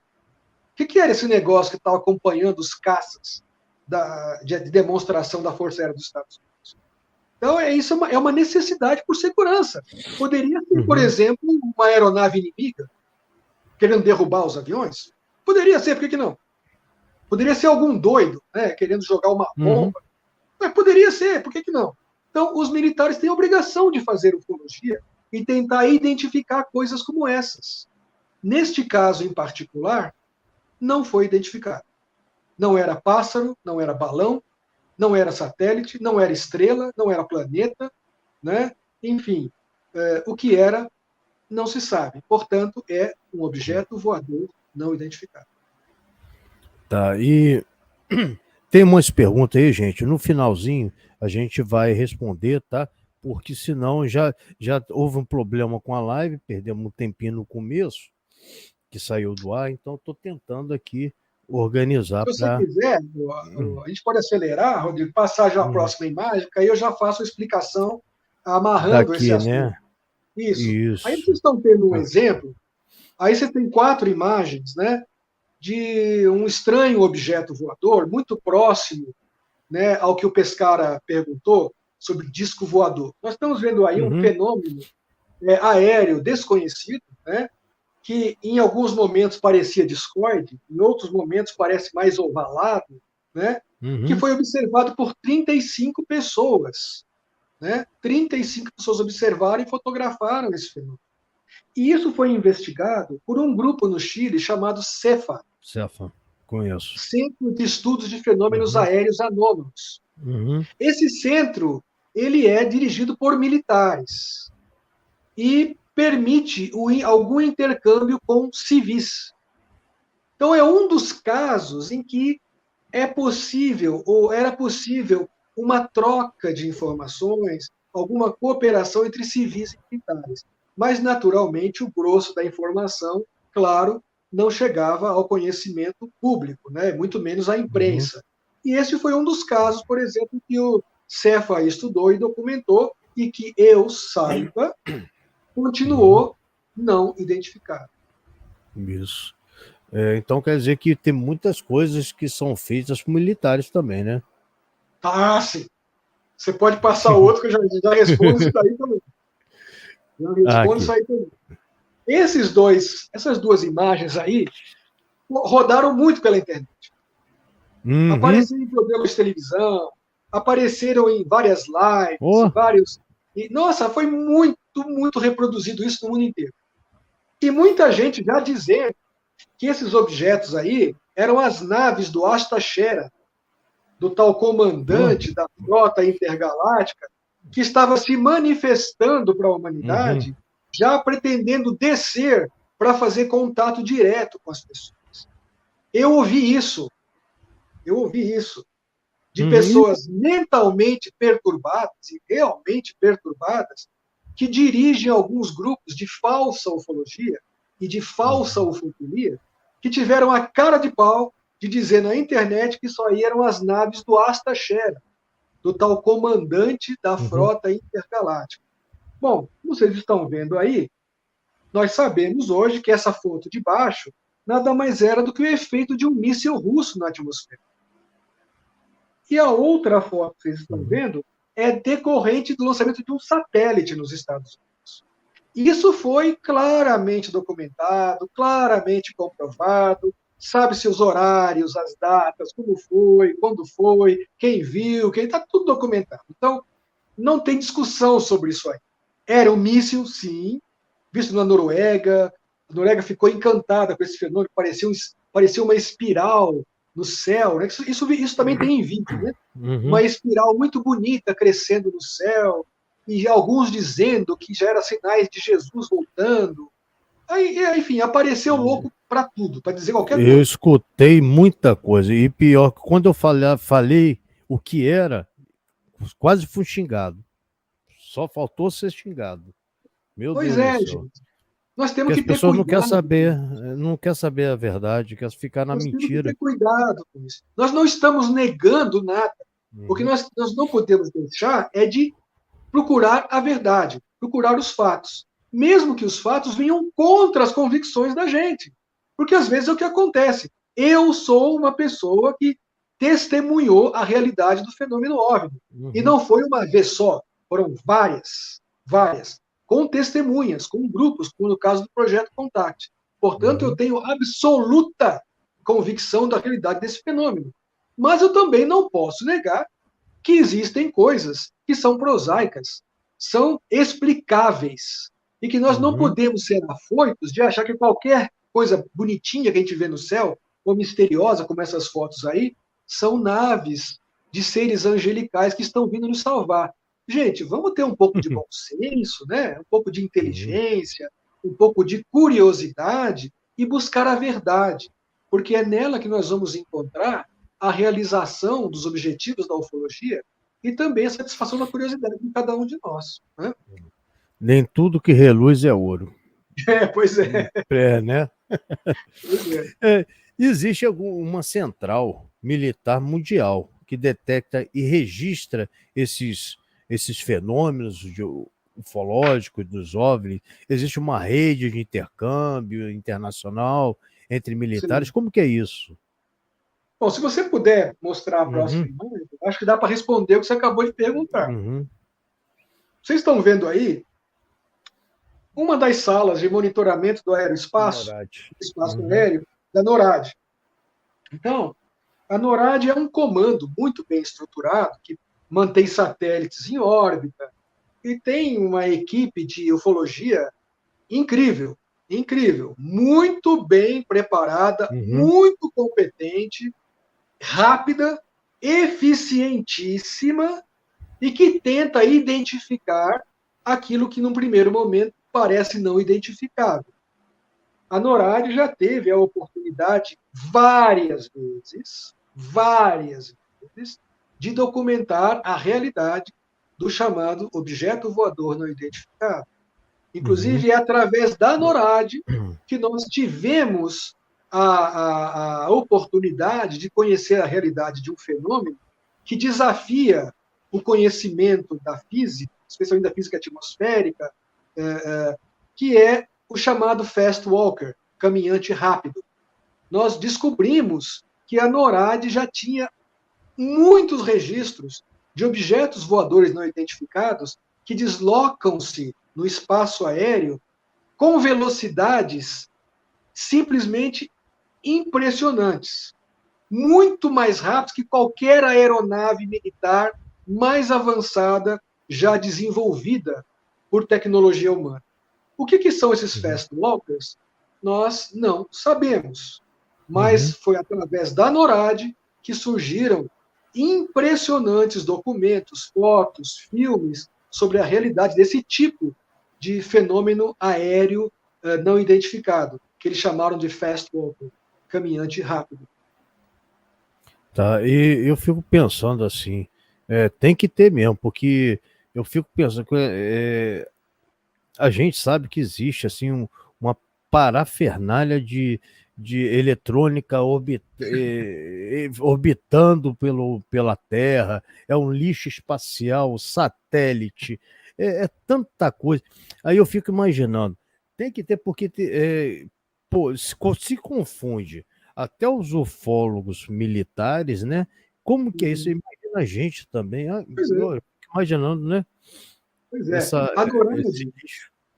A NORAD estabelece uma rede de comunicações com grupos de pesquisa no mundo inteiro, especialmente outros núcleos militares. Como eu falei antes, é possível que eles tenham sido os que chamaram a atenção das Forças Armadas Brasileiras para o tal objeto que teria surgido em Varginha, né? Então, a NORAD teria sido, vamos dizer, o estopim do caso Varginha.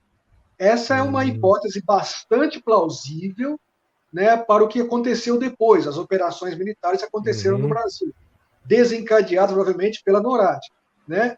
Mas, como vocês podem ver, talvez, acho que numa próxima imagem, se você puder colocar, de fato, isso aí é apenas uma ilustração para vocês terem uma noção do que é o chamado lixo espacial, né? Vocês estão vendo aí naquele quadrinho lá embaixo, né? Como foi a evolução desse processo de poluição do espaço, né, ao redor, em órbita da Terra. Nós hoje temos uma verdadeira lixeira em órbita. É até uma vergonha isso, né? E que atrapalha até a astronomia, né? Astrônomos muitas vezes reclamam, porque a quantidade de porcaria que colocaram em órbita é enorme. Ah, mas tem muita coisa útil? Claro que tem. Tem satélites muito importantes, de telecomunicações, satélites de monitoramento, enfim. Mas tem muito lixo espacial. O que é o lixo espacial? São restos de satélites que não funcionam mais.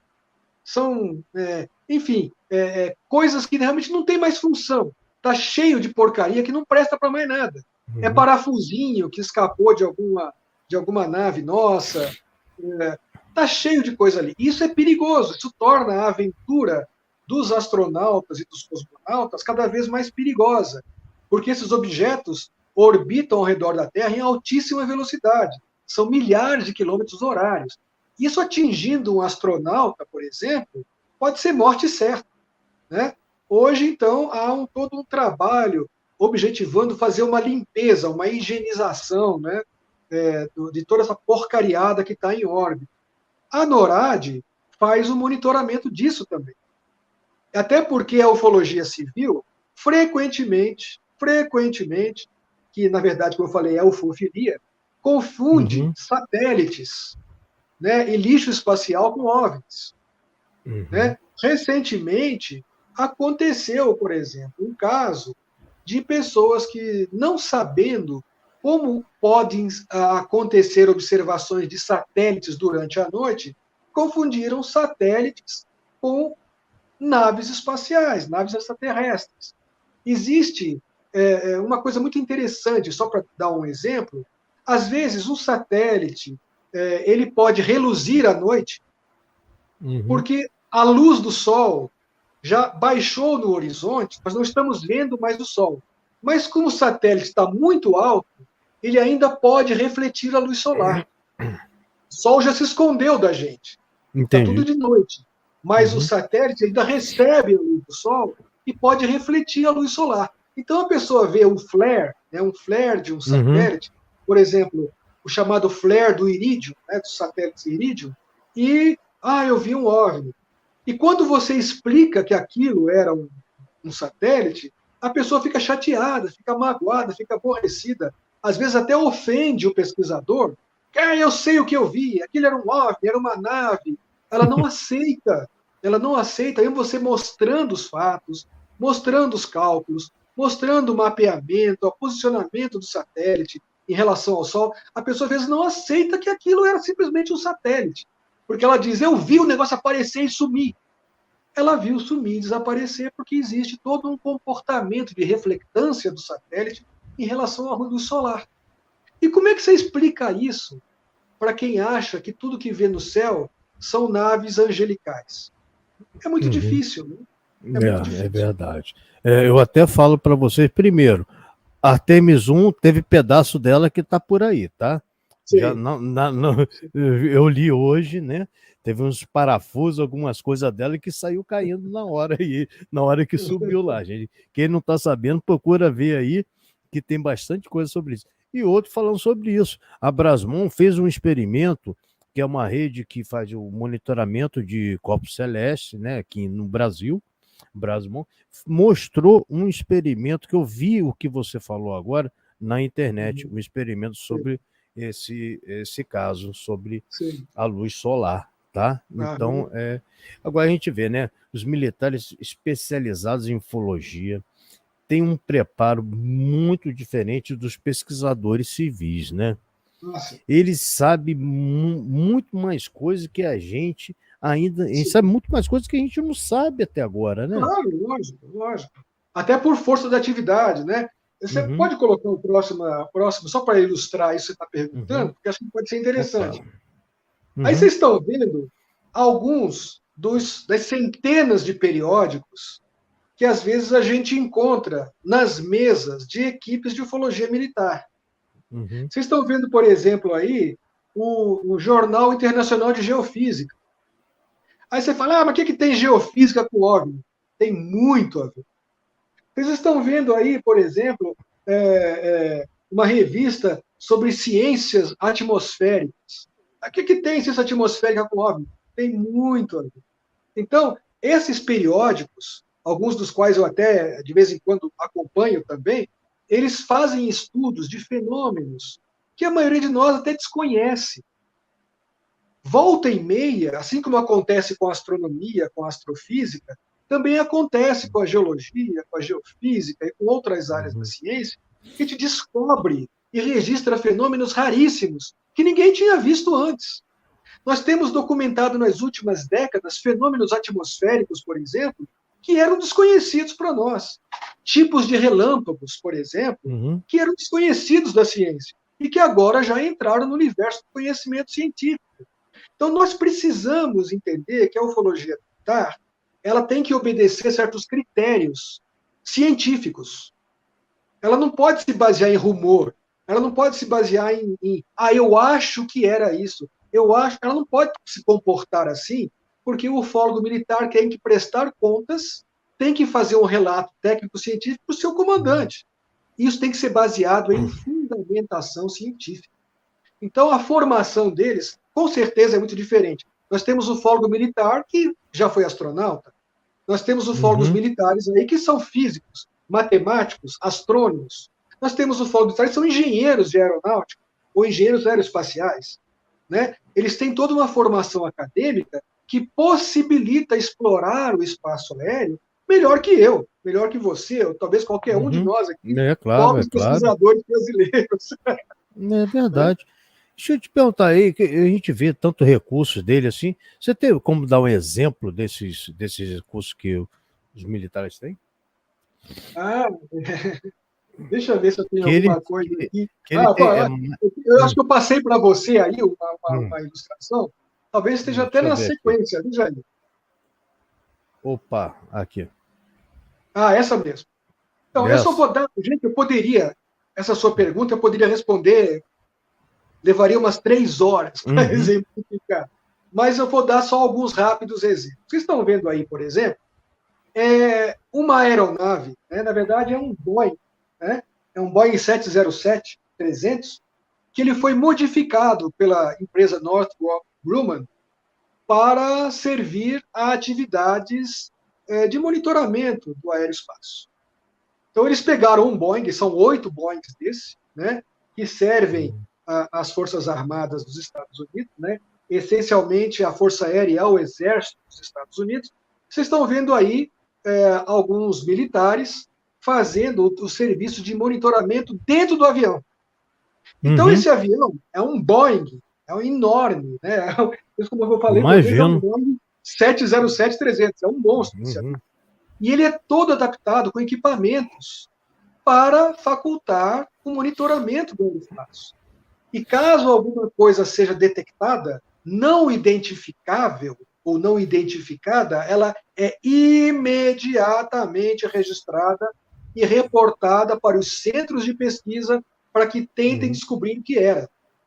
Né? Então, esse é simplesmente um dos exemplos. Se quiser, você pode até passar para o próximo, para a gente ganhar, para não perder muito tempo.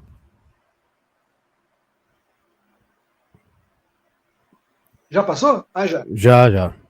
Então, aí vocês estão vendo, por exemplo, isso é um responder operacional tático de alta energia, o chamado TOR. Né?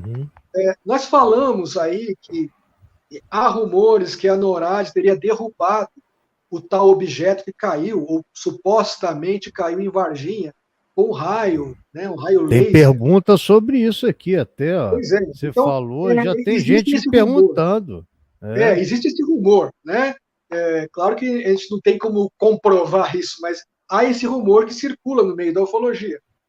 O meio militar possui diversos armamentos que são desconhecidos para a maioria de nós civis e até para muitos militares mesmo.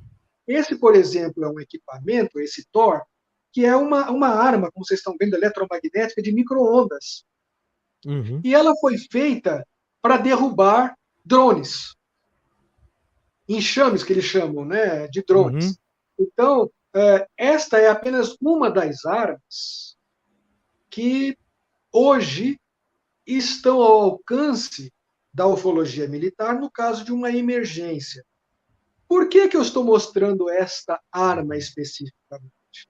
Porque vocês devem recordar, quem acompanha o caso Roswell deve recordar, que uma das teorias sobre a suposta queda desse objeto em Roswell diz que ele caiu porque ele teve uma interferência eletromagnética, ou porque talvez as ondas de radar teriam desorientado o objeto e ele teria caído. Claro que isso é uma teoria, isso é apenas uma... Né? Ninguém pode provar que isso foi assim.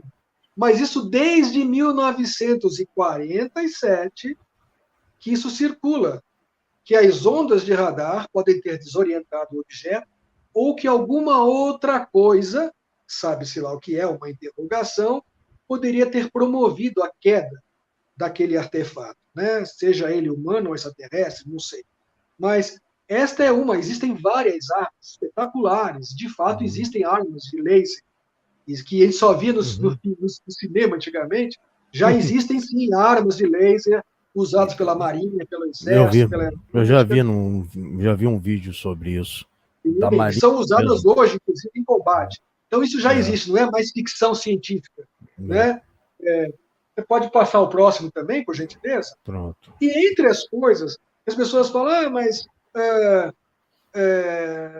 se eles se confrontarem com alienígenas, se eles se confrontarem com uma tecnologia superior, nossas Forças Armadas têm condições de fazer frente a um ataque de alguma tecnologia superior? Nós não sabemos. Nós não sabemos. Isso é uma pergunta que não dá para responder. Mas a tecnologia militar, e que está ao alcance da ufologia militar, especialmente na sondagem de quedas de objetos, tripulados ou não, tem muitos recursos. Isso que vocês estão vendo é um dos recursos, é um recurso que foi criado por tecnologia israelense, né? E esse recurso aí possibilitaria, entre outras coisas, né, um ataque imediato a alguma ameaça ou alguma inteligência que pudesse estar colocando a equipe de investigação ou de resgate, no caso da ufologia militar, em risco. Esse é o Lanius. Esse Lanius é um drone. Esse drone ele passa para um centro de controle a imagem de alta qualidade, de alta resolução, sobre o que está acontecendo numa determinada área. Então, por exemplo, se caísse um objeto, eles podem mandar esse drone para o drone fazer o reconhecimento territorial, o reconhecimento daquele campo, para que as equipes possam ir para lá posteriormente. Agora, esse drone tem uma outra característica, e não é o único, né, que tem essa característica. Ele é de ataque.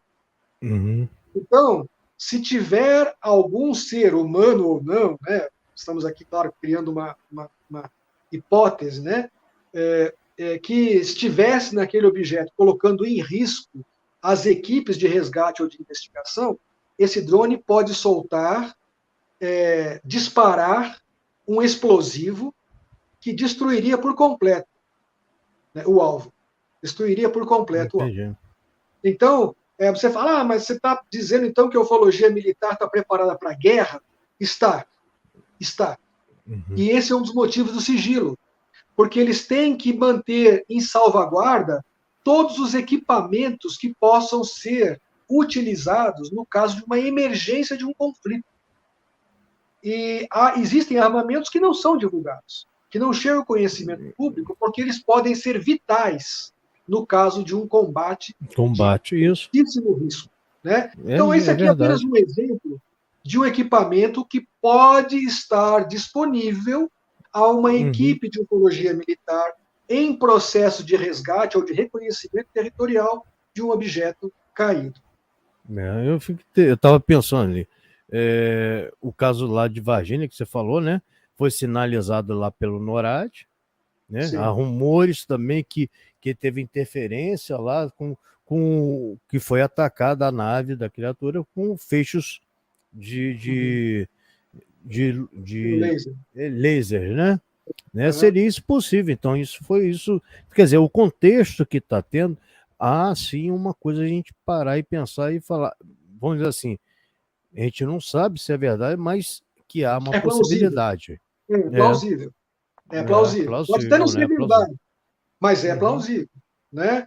Se vocês, por exemplo, observarem a próxima imagem que eu separei aqui para vocês, uma outra coisa importante que as pessoas falam, quem está mais a par das operações que foram feitas em Varginha para o resgate daquelas criaturas, sabe que tudo isso está envolvido numa hora de mistério. Né?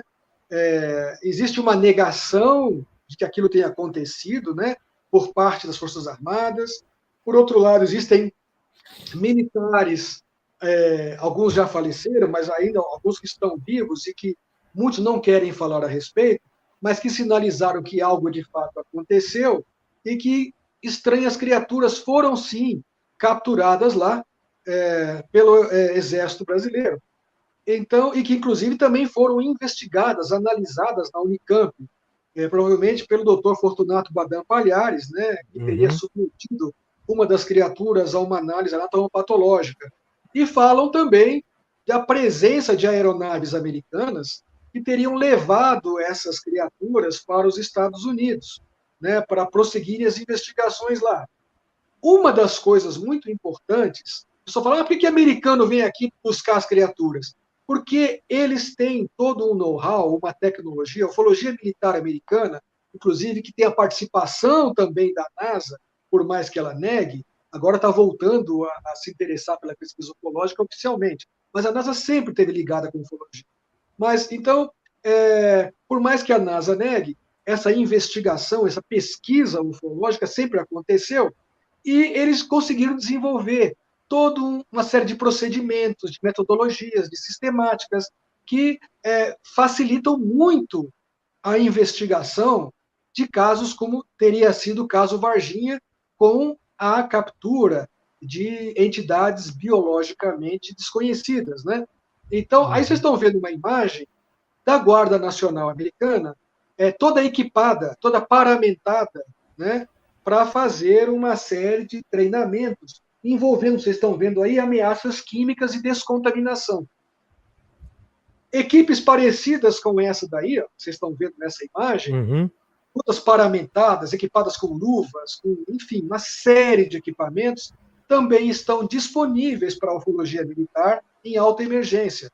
Então, casos como o de Varginha, por exemplo, se necessário, equipes muito bem preparadas poderiam rapidamente chegar ao Brasil, qualquer lugar do mundo, com a cooperação, com os intercâmbios internacionais, trazendo equipes como essa daí, muito bem preparadas, para capturar alguma criatura, para mantê-la isolada, né, para protegê-la de qualquer outro tipo de contato, ou evitar que os seres humanos sejam contaminados por ela, e levá-la para laboratórios muito sigilosamente preservados, temos inclusive um no Brasil, para investigação de supostas entidades biológicas desconhecidas. Né? Então, isso está disponível, sim, para avançar a tecnologia da ufologia militar. Interessante. Podemos passar para o próximo, né? Que eu acho que já estamos quase no fim, né? Sim, aqui, porque as pessoas perguntam, né, Rodrigo, perdoe interromper você, mas as pessoas perguntam, mas no Brasil nós temos tudo isso? Não, nós não temos tudo isso no Brasil. A nossa ufologia militar está hoje mais para a ufofilia do que para a ufologia. Mas nós temos, sim, bons ufólogos militares no Brasil, sim. Nós temos no Brasil, inclusive, altos oficiais que fizeram treinamento fora do Brasil para o caso de alguma emergência semelhante ao que aconteceu em Varginha tornar a se repetir. Né? Então, no Brasil, nós temos, por exemplo, o CONDABRA, né, que é o Comando de Defesa Aeroespacial Brasileiro, que tradicionalmente tem feito a ufofilia, que é o registro de casos, né, que é a catalogação desses casos. Esses casos, agora, nós podemos encontrar uma grande parte, né, desses documentos dos nossos arquivos nacionais, que podem ser consultados por qualquer pessoa que goste de ufologia. Hoje vocês podem encontrar vários documentos da Força Aérea Brasileira, da Marinha e do Exército, ligados à ufologia, que estão nos arquivos nacionais. Mas, claro, que muitos documentos não estão disponíveis e não serão disponibilizados tão cedo. Tão cedo, isso que eu ia falar. Existem acordos internacionais que o Brasil tem que respeitar.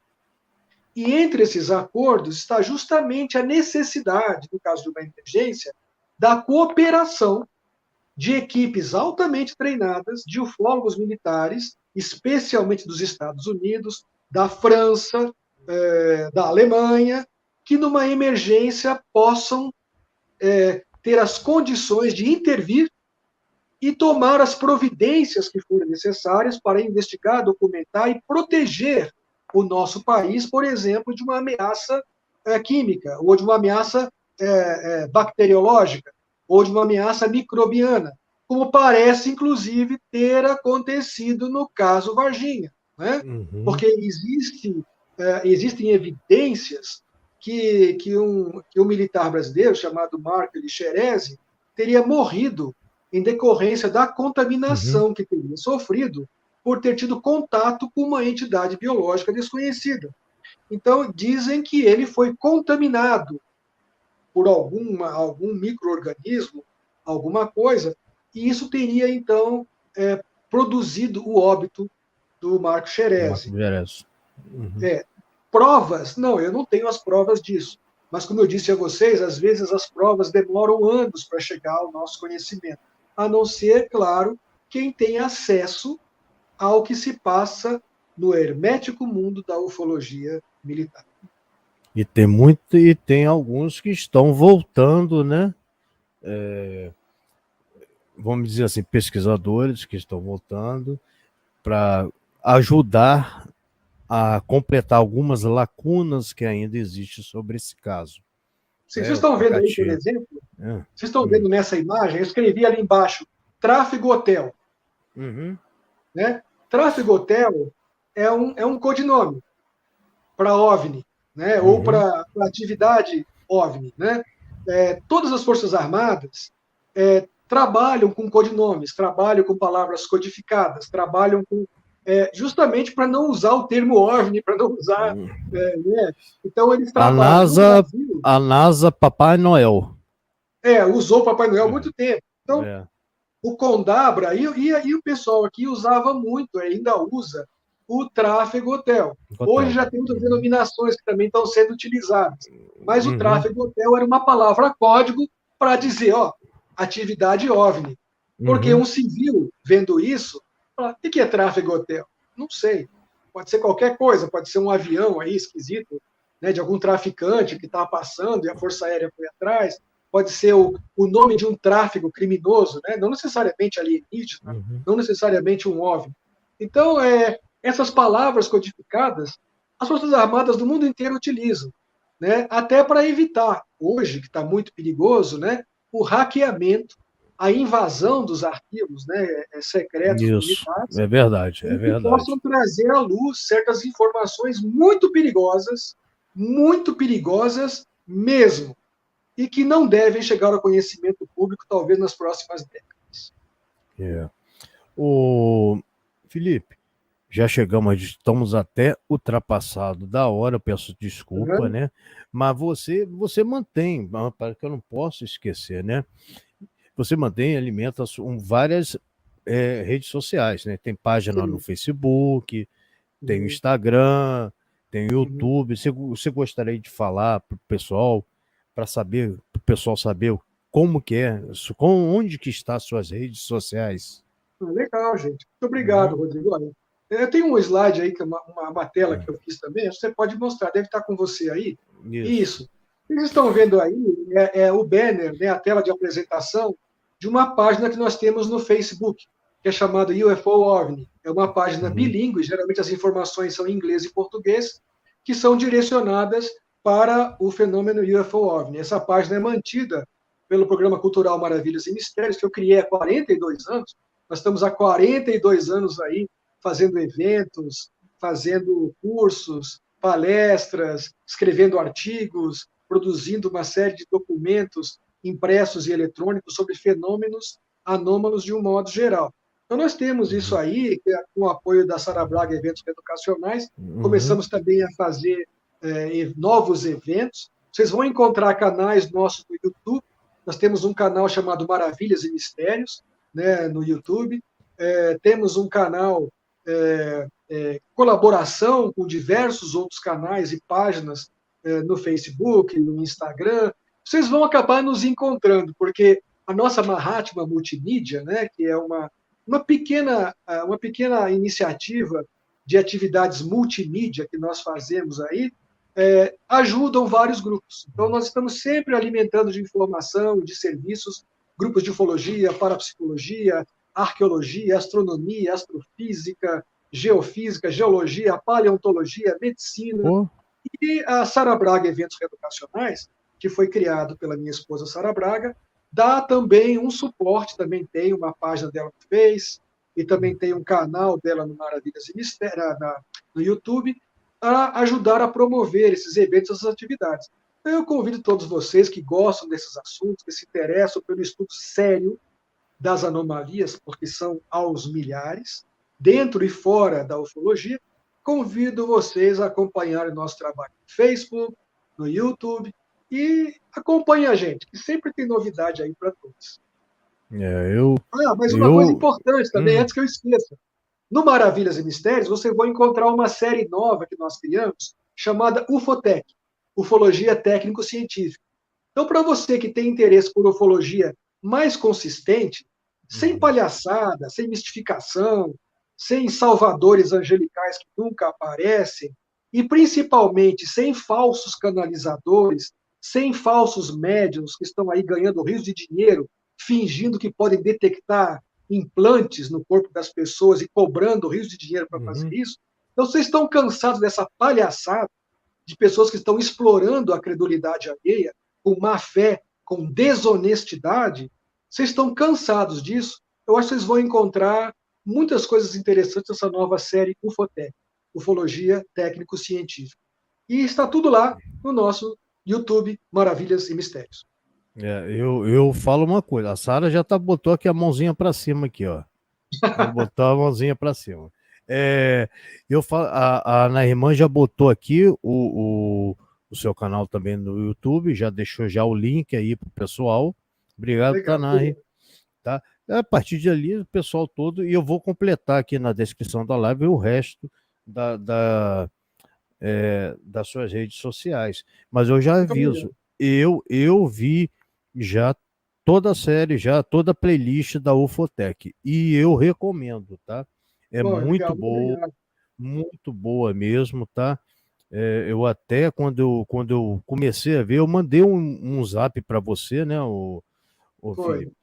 Eu falei, pô, tô adorando, cara, tá espetacular, tá muito bom. Quer dizer, é o Muito começo. legal. Gente, Muito vamos lá, obrigado. vamos se inscrever lá no canal do Felipe, tá? Todas as redes, vocês vão ter um conteúdo de qualidade, com seriedade, né, ô Felipe? Isso que Eu procuro. pa- Eu tenho. parar com essa viagem na maionese que acontece por aí, né, meu amigo? E que é perigosa, viu, gente? Uhum. Você não vamos esquecer, só para dar um breve parêntese, daquele caso, daquele grupo de fanáticos Heaven's Gate, né? Uhum. Os portões celestes, portões do céu. Grupos de fanáticos que estavam dizendo que na cauda do cometa Hale-Bopp estava uma nave extraterrestre que levaria a essência, as almas dessas pessoas para um outro planeta. E produziram um suicídio coletivo. Um suicídio coletivo. Pessoas de pessoas ricas da alta sociedade norte-americana cometeram, mais de 30 pessoas morreram por suicídio, por veneno, por envenenamento, porque o maluco que criou Uhum. aquele grupo de fanáticos, né, ele propôs ou tentou convencer e convenceu as pessoas que valeria a pena cometer suicídio para que as almas delas fossem para uma nave espacial na cauda do cometa Hale-Bopp e fossem levados para outra dimensão da realidade. Gente, É. muito cuidado. Eu não estou negando, eu sou parapsicólogo, já tive vivências diversas com fenômenos anômalos, diretas e pessoais, bem como com o fenômeno OVNI. Portanto, eu não sou cético nem incrédulo, mas eu acho que nós temos que ter bom senso, nós temos que usar a nossa razão, nós temos que usar em nossa defesa, porque senão nós estaremos sempre à mercê de exploradores, de vigaristas, de criminosos que vão usar a nossa credulidade para extorquir o pouco que nós temos. Então, muito É. cuidado. A UFOTEC procura nos proteger dessas terríveis infâmias que têm acontecido na ufologia. É. O Adriano tá falando aqui, que adorou mesmo. Tá? O Adriano Obrigado. Miranda. O pessoal, todos, eu estou vendo aqui, que manteve a média. Muita gente vai assistir depois, eu sei como que é isso. É. Começa a estourar depois, no outro dia. O Felipe, quero te agradecer muito a sua presença aqui. Eu acho que foi a primeira de outras, de várias, que você vai ainda estar aqui no canal, prestigiando Obrigado. É o um prazer. pessoal trazer esse lado que as pessoas conhecem pouco, que é a ufologia militar, conhece mais a civil, tá? Para trazer. E também eu convido a todo mundo, gente, vá lá pro canal do Felipe, tá? Maravilhas e Mistérios. O link tá, a Narimã botou no chat. E suas considerações finais, meu amigo. Ô, Vamos dizer gente, assim. olha, eu primeiro quero te agradecer mais uma vez, Rodrigo, pelo convite, viu? Fiquei muito satisfeito, muito feliz com a sua realização. Desejo sucesso aí para o seu canal, para as Obrigado. suas atividades. Vocês que estão nos assistindo aí, muito obrigado por terem prestigiado esse nosso bate-papo. Será um prazer ter vocês também prestigiando os nossos canais, as nossas páginas. E pode ter certeza de uma coisa, né? Eu sou um ser humano como vocês, com defeitos e qualidades. Mas um defeito que eu não tenho, é usar da boa-fé das pessoas para extorquir as pessoas em Uhum. nome da ufologia, da parapsicologia ou de qualquer outra paraciência. Se vocês buscam, de fato, alguém em que vocês possam ter fontes de informações confiáveis para pesquisar, para aprofundamentos, para discussões, podem contar com este amigo aqui, porque a minha disposição é contribuir para a evolução do nosso autoconhecimento e do nosso conhecimento dessa riquíssima realidade multidimensional na qual nós vivemos. Então, muito obrigado a vocês pelo carinho e pela atenção, e eu espero ter vocês nos próximos eventos do Rodrigo e também nos meus. Obrigado. Ô, Felipe, muito obrigado. Acho que você falou tudo e tudo que você falou, a Eunice falou, volte mais vezes, por favor. Olha só, hein? Obrigado. Tá vendo? Muito Ó, obrigado. tá vendo? Voltarei. Então, então, Felipe, muito obrigado, uma boa noite. Desculpa ter tido aquele, vamos dizer assim, pequeno incidente no começo, né? Que Não, isso travou acontece. tudo, né? Não sei o que houve, né? E por isso que atrasou um pouco agora até Não o tem final que eu problema. estava tentando, tá? Tá? Então, quero E te até vale a nossa amizade. agradecer. E vale a nossa amizade acima de tudo.